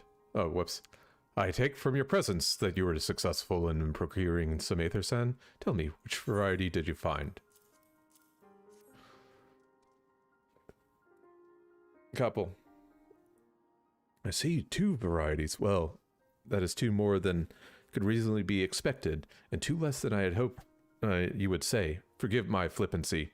You have done well, truly. If all goes to plan, we need no longer fear death by fire or earth. Master Garland, if you be so kind as to prepare the relevant crystals.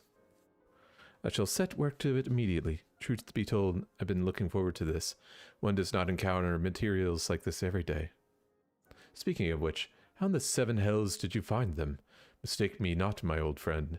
I know only too well how capable you are, but Aether Sand isn't something you simply find gathering dust in the back of a merchant's rare gem cabinet.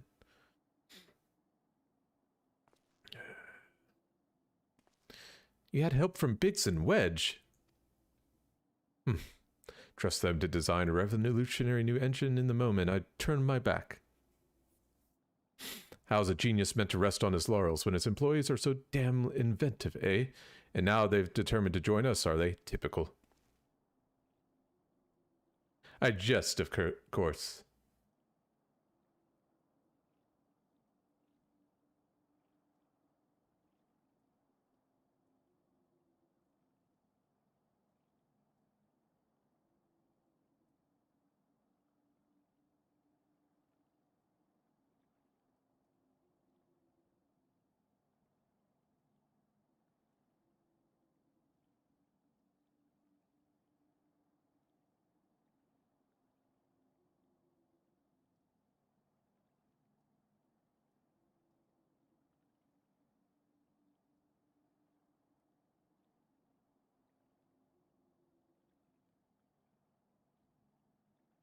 I jest, of course. It would be good to have them around. Still, as a matter of professional pride, let's endeavor to procure the remaining 2 varieties of Aether Sand before they arrive, shall we? Tell me, Robbins, where any information on where the water and wind aspect types may be hiding? Not as yet, but I can be certain. But I made certain arrangements. We shall soon see if my efforts bore fruit. Forgive me for observing, but you seem less enthusiastic about the prospect. If there is a complication, I'd rather we discuss it now than risk jeopardizing the entire expedition. Mayhaps an explanation is in order. But first, let's savor our preliminary victory that Corin has won for our cause, if only for a moment.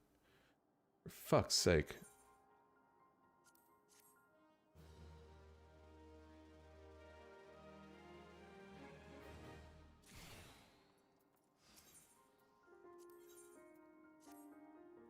Yes, we must speak of the arrangements I made acquiring the 2 remaining varieties of Aether Sand. Some days ago, I asked a Charlayan acquaintance of mine to travel to Gridania, and there gather the necessary materials. Since that time, however, I have heard nary a whisper from him. To be frank, this lack of communication is not entirely uncharacteristic, but I cannot discount the possibility that something ill has befallen the man. Alas, we do not have time to investigate his fate. As I have mentioned before, the more we delay our expedition, the more likely it is the Crystal Tower secrets will fall into the wrong hands. Therefore, we should entrust you with the same mission I assigned to my friend. Travel to the Black Shroud and seek out Parstramantret, the maker of this markets in Gridania. If anyone knows where Aether Sand might be bought, it is he. Cool.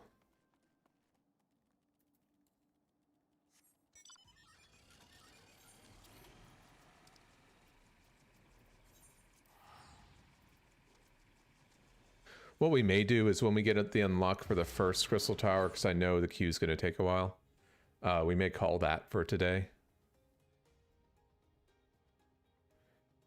The other thing is... I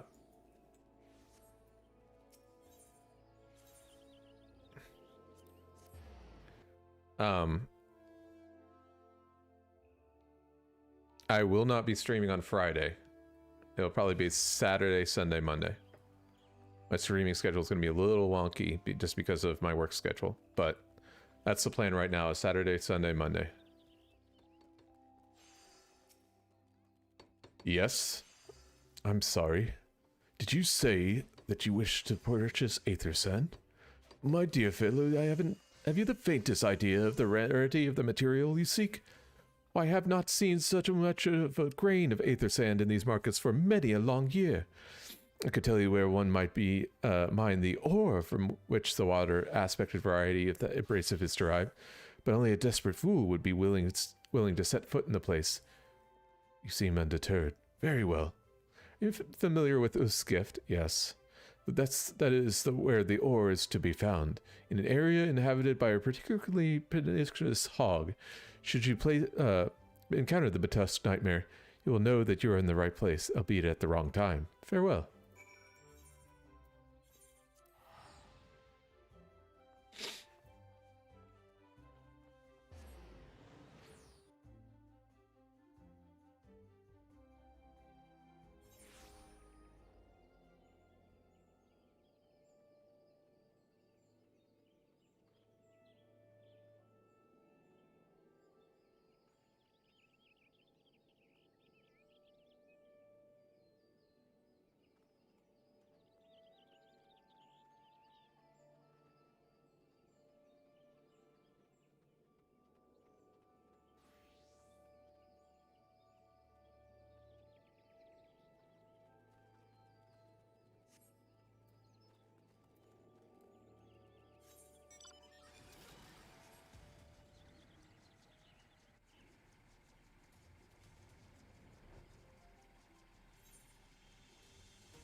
You are too late, adventurer, and not only for the entertainment. You will find no trace of the ore which was near lay here, nay, not so much as a speck.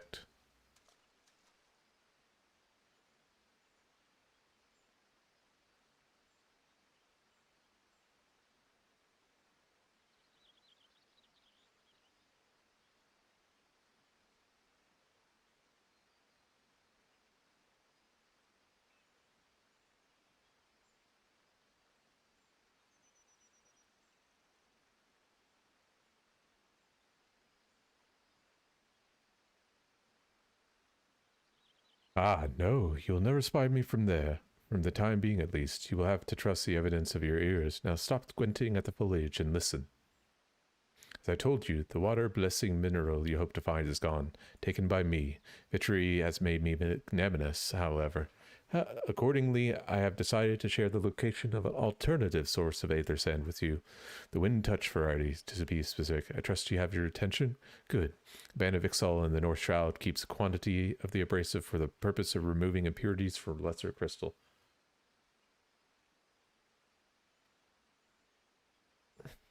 Well, do you mean to dally here all day? Make haste, adventurer, before I snatch another prize from under your nose. This is to be a race. The Ixal logging grounds in the North Shroud shall be our destination, and when that is when the real amusement will begin. May the best man win.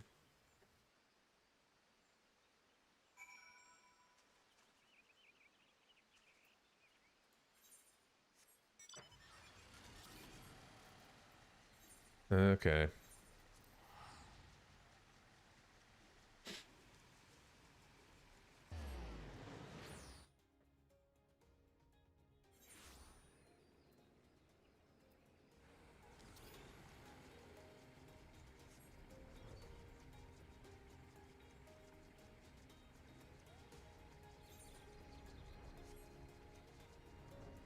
It's unfortunate. I was hoping we could finish it by 4, but of course they're like, no, no, no. Because you need to know that Masked Man is actually Nero, because I believe he's in like the final cutscenes of the game or whatever. Of the expansion, I mean. But like in order for that, you need to be able to do all this stuff.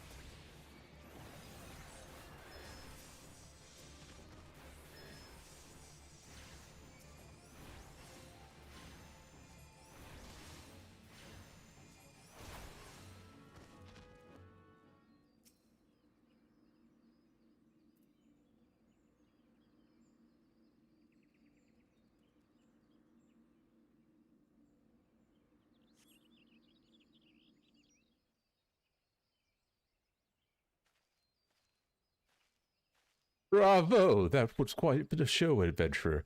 Why, the spectacle provided so enthralling that all thoughts of Aethersen slipped my mind. It appears you have forfeited our little race. Congratulations, the Windstars... What? I appear to have forfeited our little race. Congratulations, the wind touched abrasive as yours. And yet, having been treated to such a memorable performance, I cannot help feeling that the greater prize is mine. Then equity must not stand. I insist that you accept a token of my appreciation. Payment for this entertainment will be waiting for you to the east, in clearing within Proud Creek. Pray retrieve the gift ere as it had been crushed beneath the iron feet of the Dullans. Okay.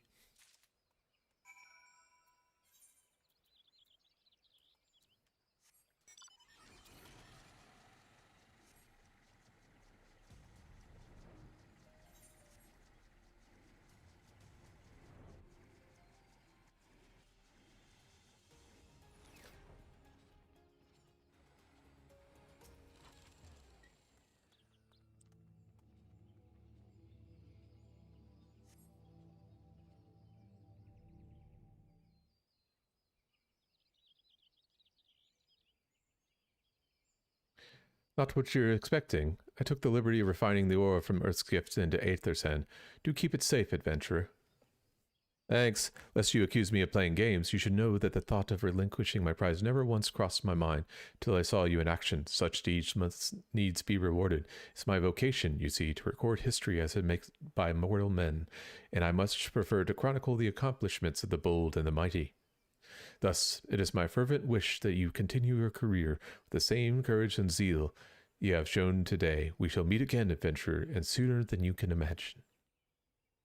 Cool. Thanks. Going back to Mordona.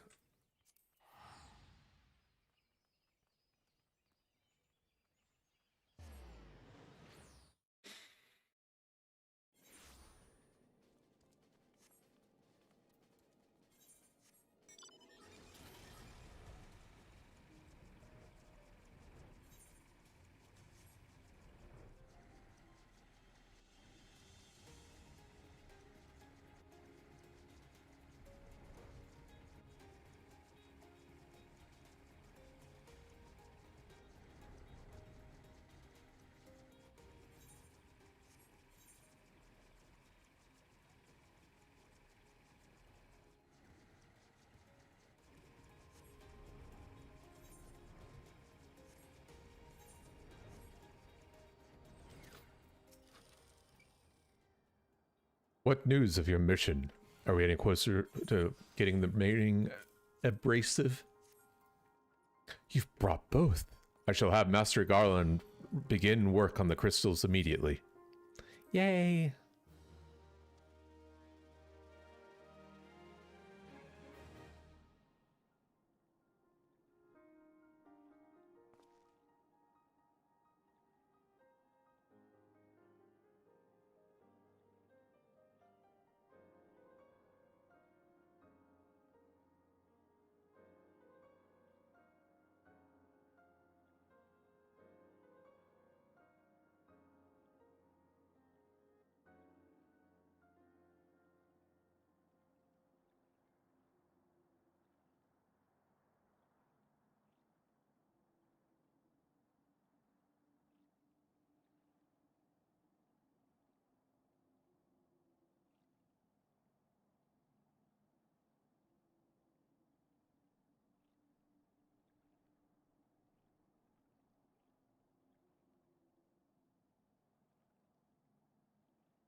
There, that should do the trick. Cool.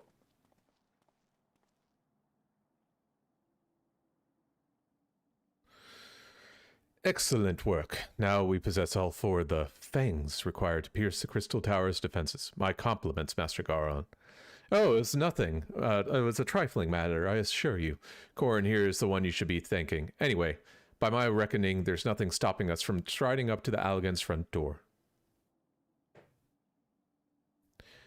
Can't go without us, Chief. Biggs! Wedge! Come here to land ahead, have you? Well, it's not every day that you get the chance to study the wonders of Allagan Empire, is it? The technology makes Garlemald look ancient. I appreciate the enthusiasms, lad. I really do. But we're not here to take this knowledge for ourselves.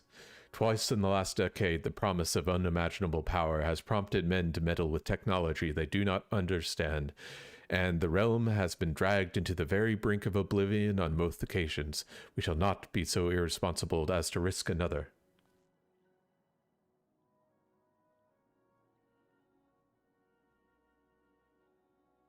Wedge, do you recall our company's creed? Yes, Chief. It's, freedom through technology. Exactly. Freedom. When we forsook our homeland, we swore that we would have no truck with machines that could be used to promote tyranny. That has not changed. Should you feel tempted to break your oath, remember this. The wonders of the all-knowing Allagan Empire could not save their civilization and have damn near doomed ours twice.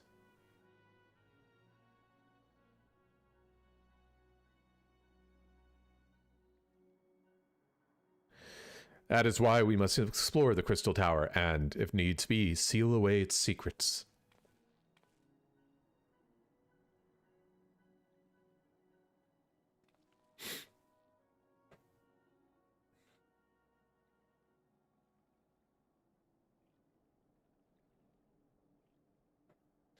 A compelling viewpoint, its unyielding wills such as yours have defined the course of history.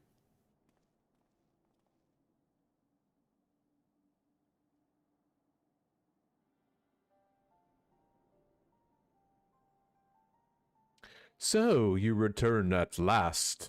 What, pray tell you, has kept you so wholly preoccupied that you could not spare a moment to inform me of your progress or preservation?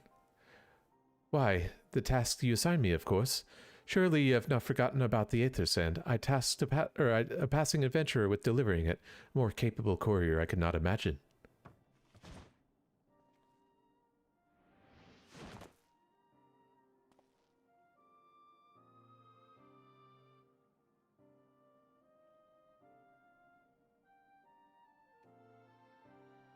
Greetings, adventurer. Did I not say we would meet again?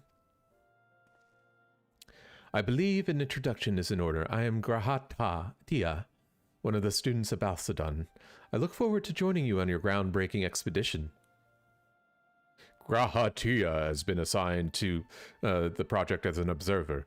I hope you forgive him his eccentricities and welcome him as one of our own.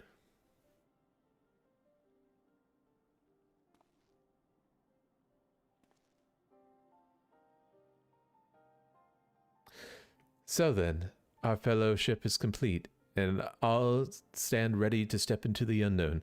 3 cheers for Noah. Noah, maybe. Noah? That is the name that I chosen for a little collective. Given our differentiating backgrounds, we can not very well call ourselves the Sons of St. Cognac, can we?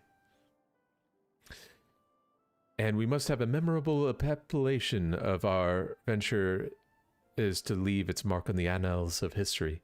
I could claim that NOAA stands for Nominated Observers of Artifacts Historical, and so it does, technically, but my true reason for choosing this name stems from the fact that it is shared by a vaunted Allagan Archmagus. An Archmagus? An Archmagus, or whatever it is. I like the sound of that.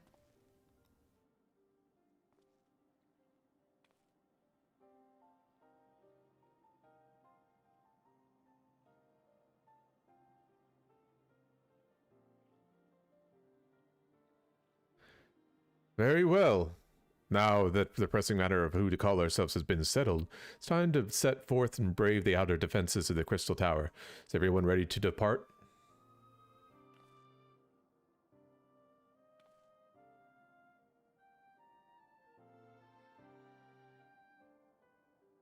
Ready. Yeah.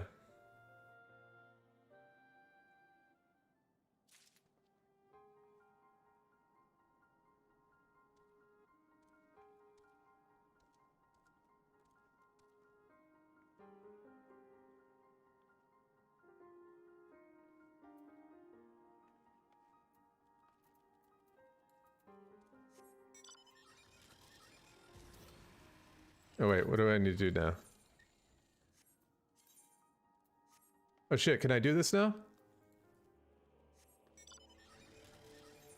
Are we fucking good?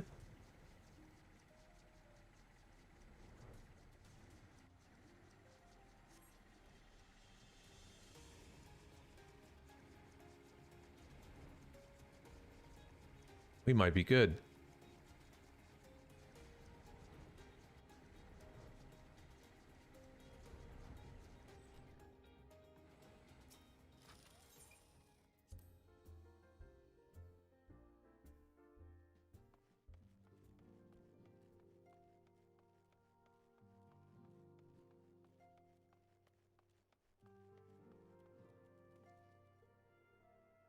Come on.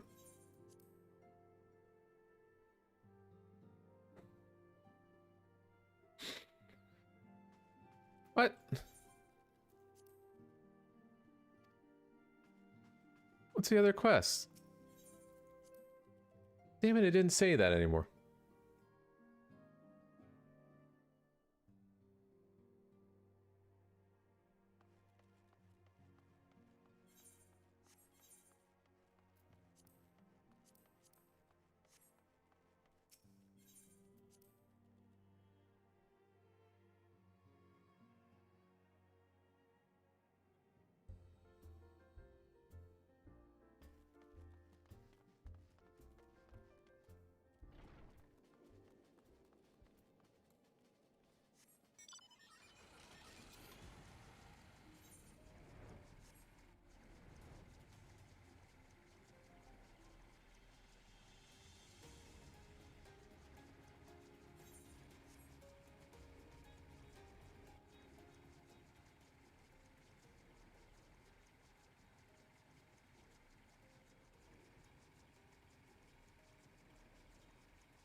Oh, that's right, I'm taking it. Ah.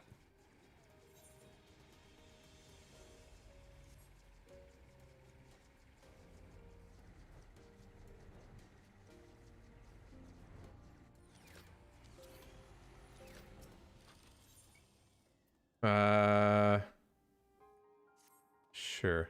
Gentlemen, the secrets of Allagan beckon. Let's not keep them waking any longer. Ventura, you and I will want to join the engineers at the Crystal Tower's main gateway, where we will endeavor to neutralize the structure's outer defenses. Rambos, meanwhile, will remain here and oversee the operation. Given my knowledge of Allagan history, it seems logical that I should lead the expedition itself, though I admit the roles do not exactly befit my status as an observer.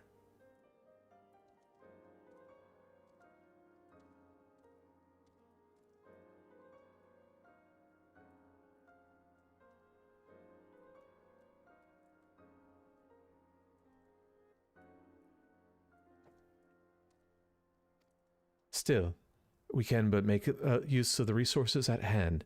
Assuming all are in agreement, let's proceed forthwith to the large lopsided gate found to the southeast. You ready? This is where I queue up, doesn't it?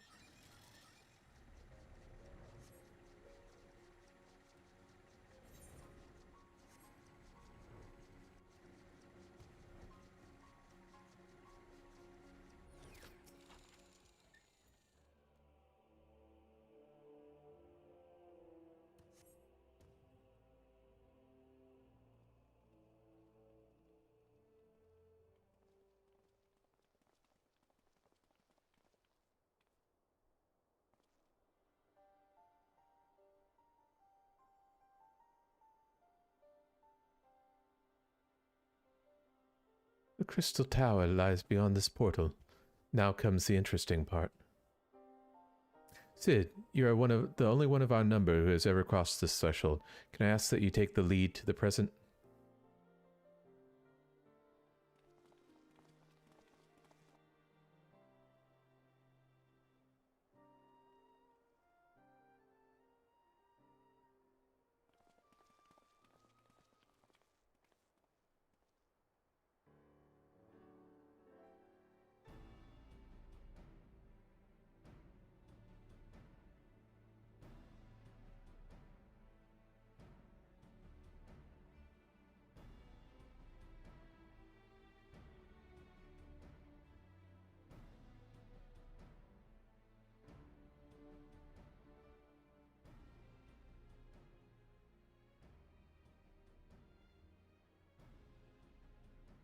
I say, the energy radiating from these statues is palpable.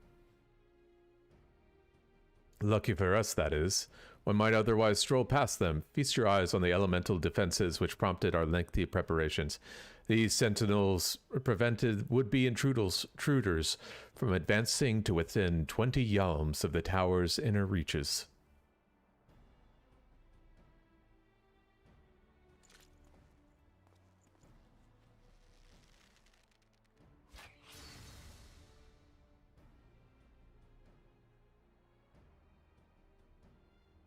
No matter how swift they be.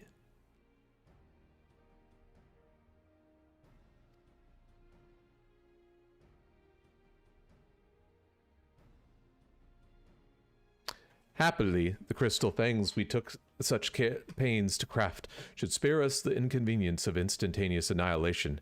Here, allow me to demonstrate. It's too dangerous to allow anyone else to risk their life testing one? Quite right. I made the damn things. It's my job to see that they work.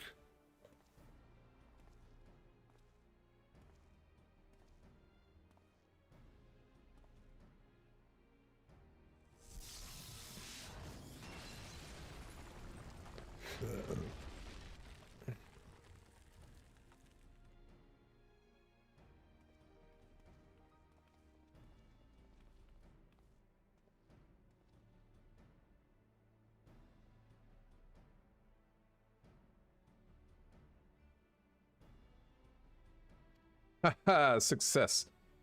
I, for one, am convinced. Friends, ready your fangs. Yeah.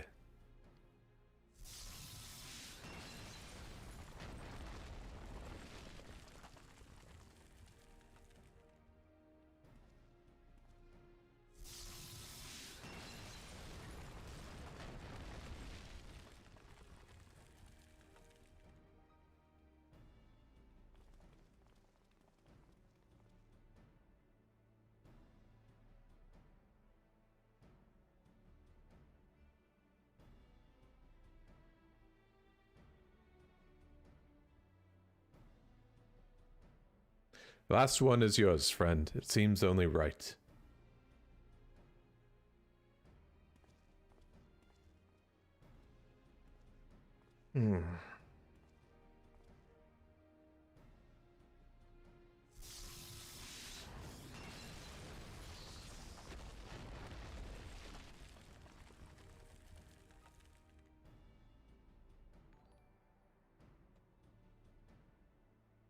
Well, thank you very much for the follow.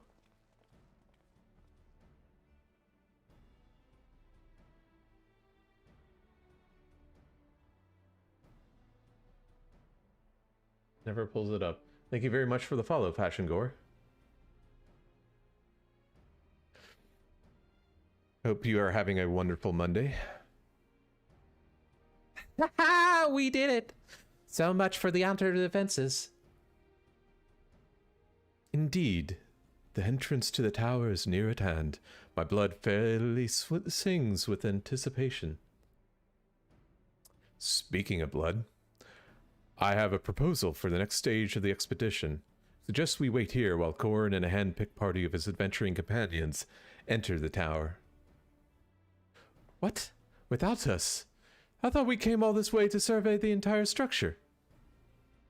We did, and we will, but our investigations must proceed at a more measured pace.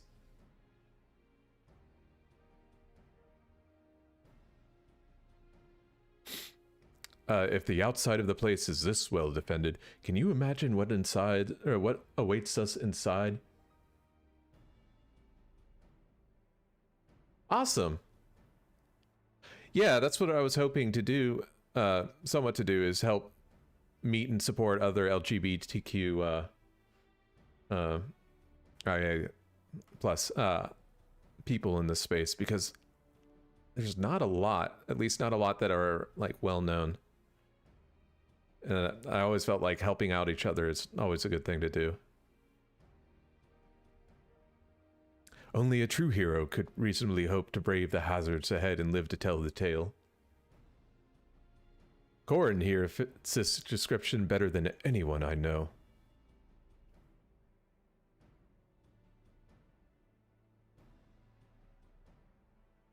And it is not as if we shall be idle in its absence, while Corin and his companions are risking life and limb to beat us a path to the tower.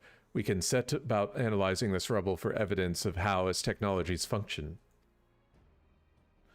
Your knowledge of ancient lore will be invaluable in that endeavor, Historian Grahatia. Do you ever tire of being right, old man? Ahem, Corin. As it seems, I won't be accompanying you. Allow me to at least to provide some instruction. The maze that surrounds the base of the tower is known as the Labyrinth of the Ancients. During this initial foray, I suggest you concentrate on ridding the place of hostile elementals.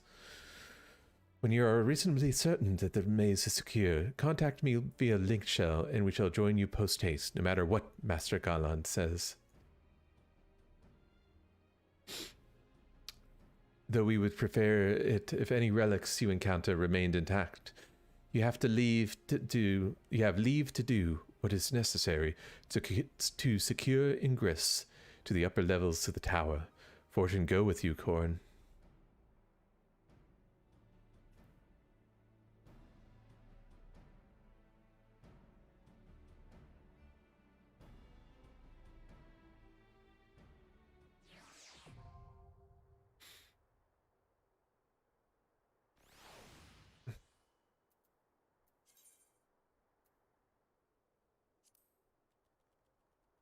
Yeah. I think we have to stop here. And I will show you the reason why.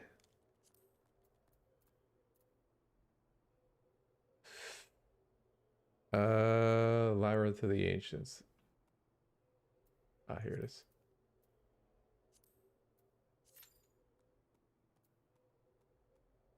Less than 5 minutes.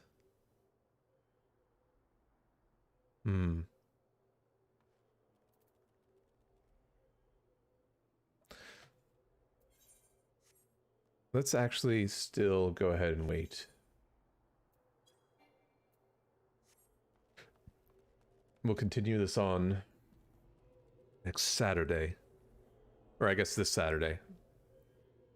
But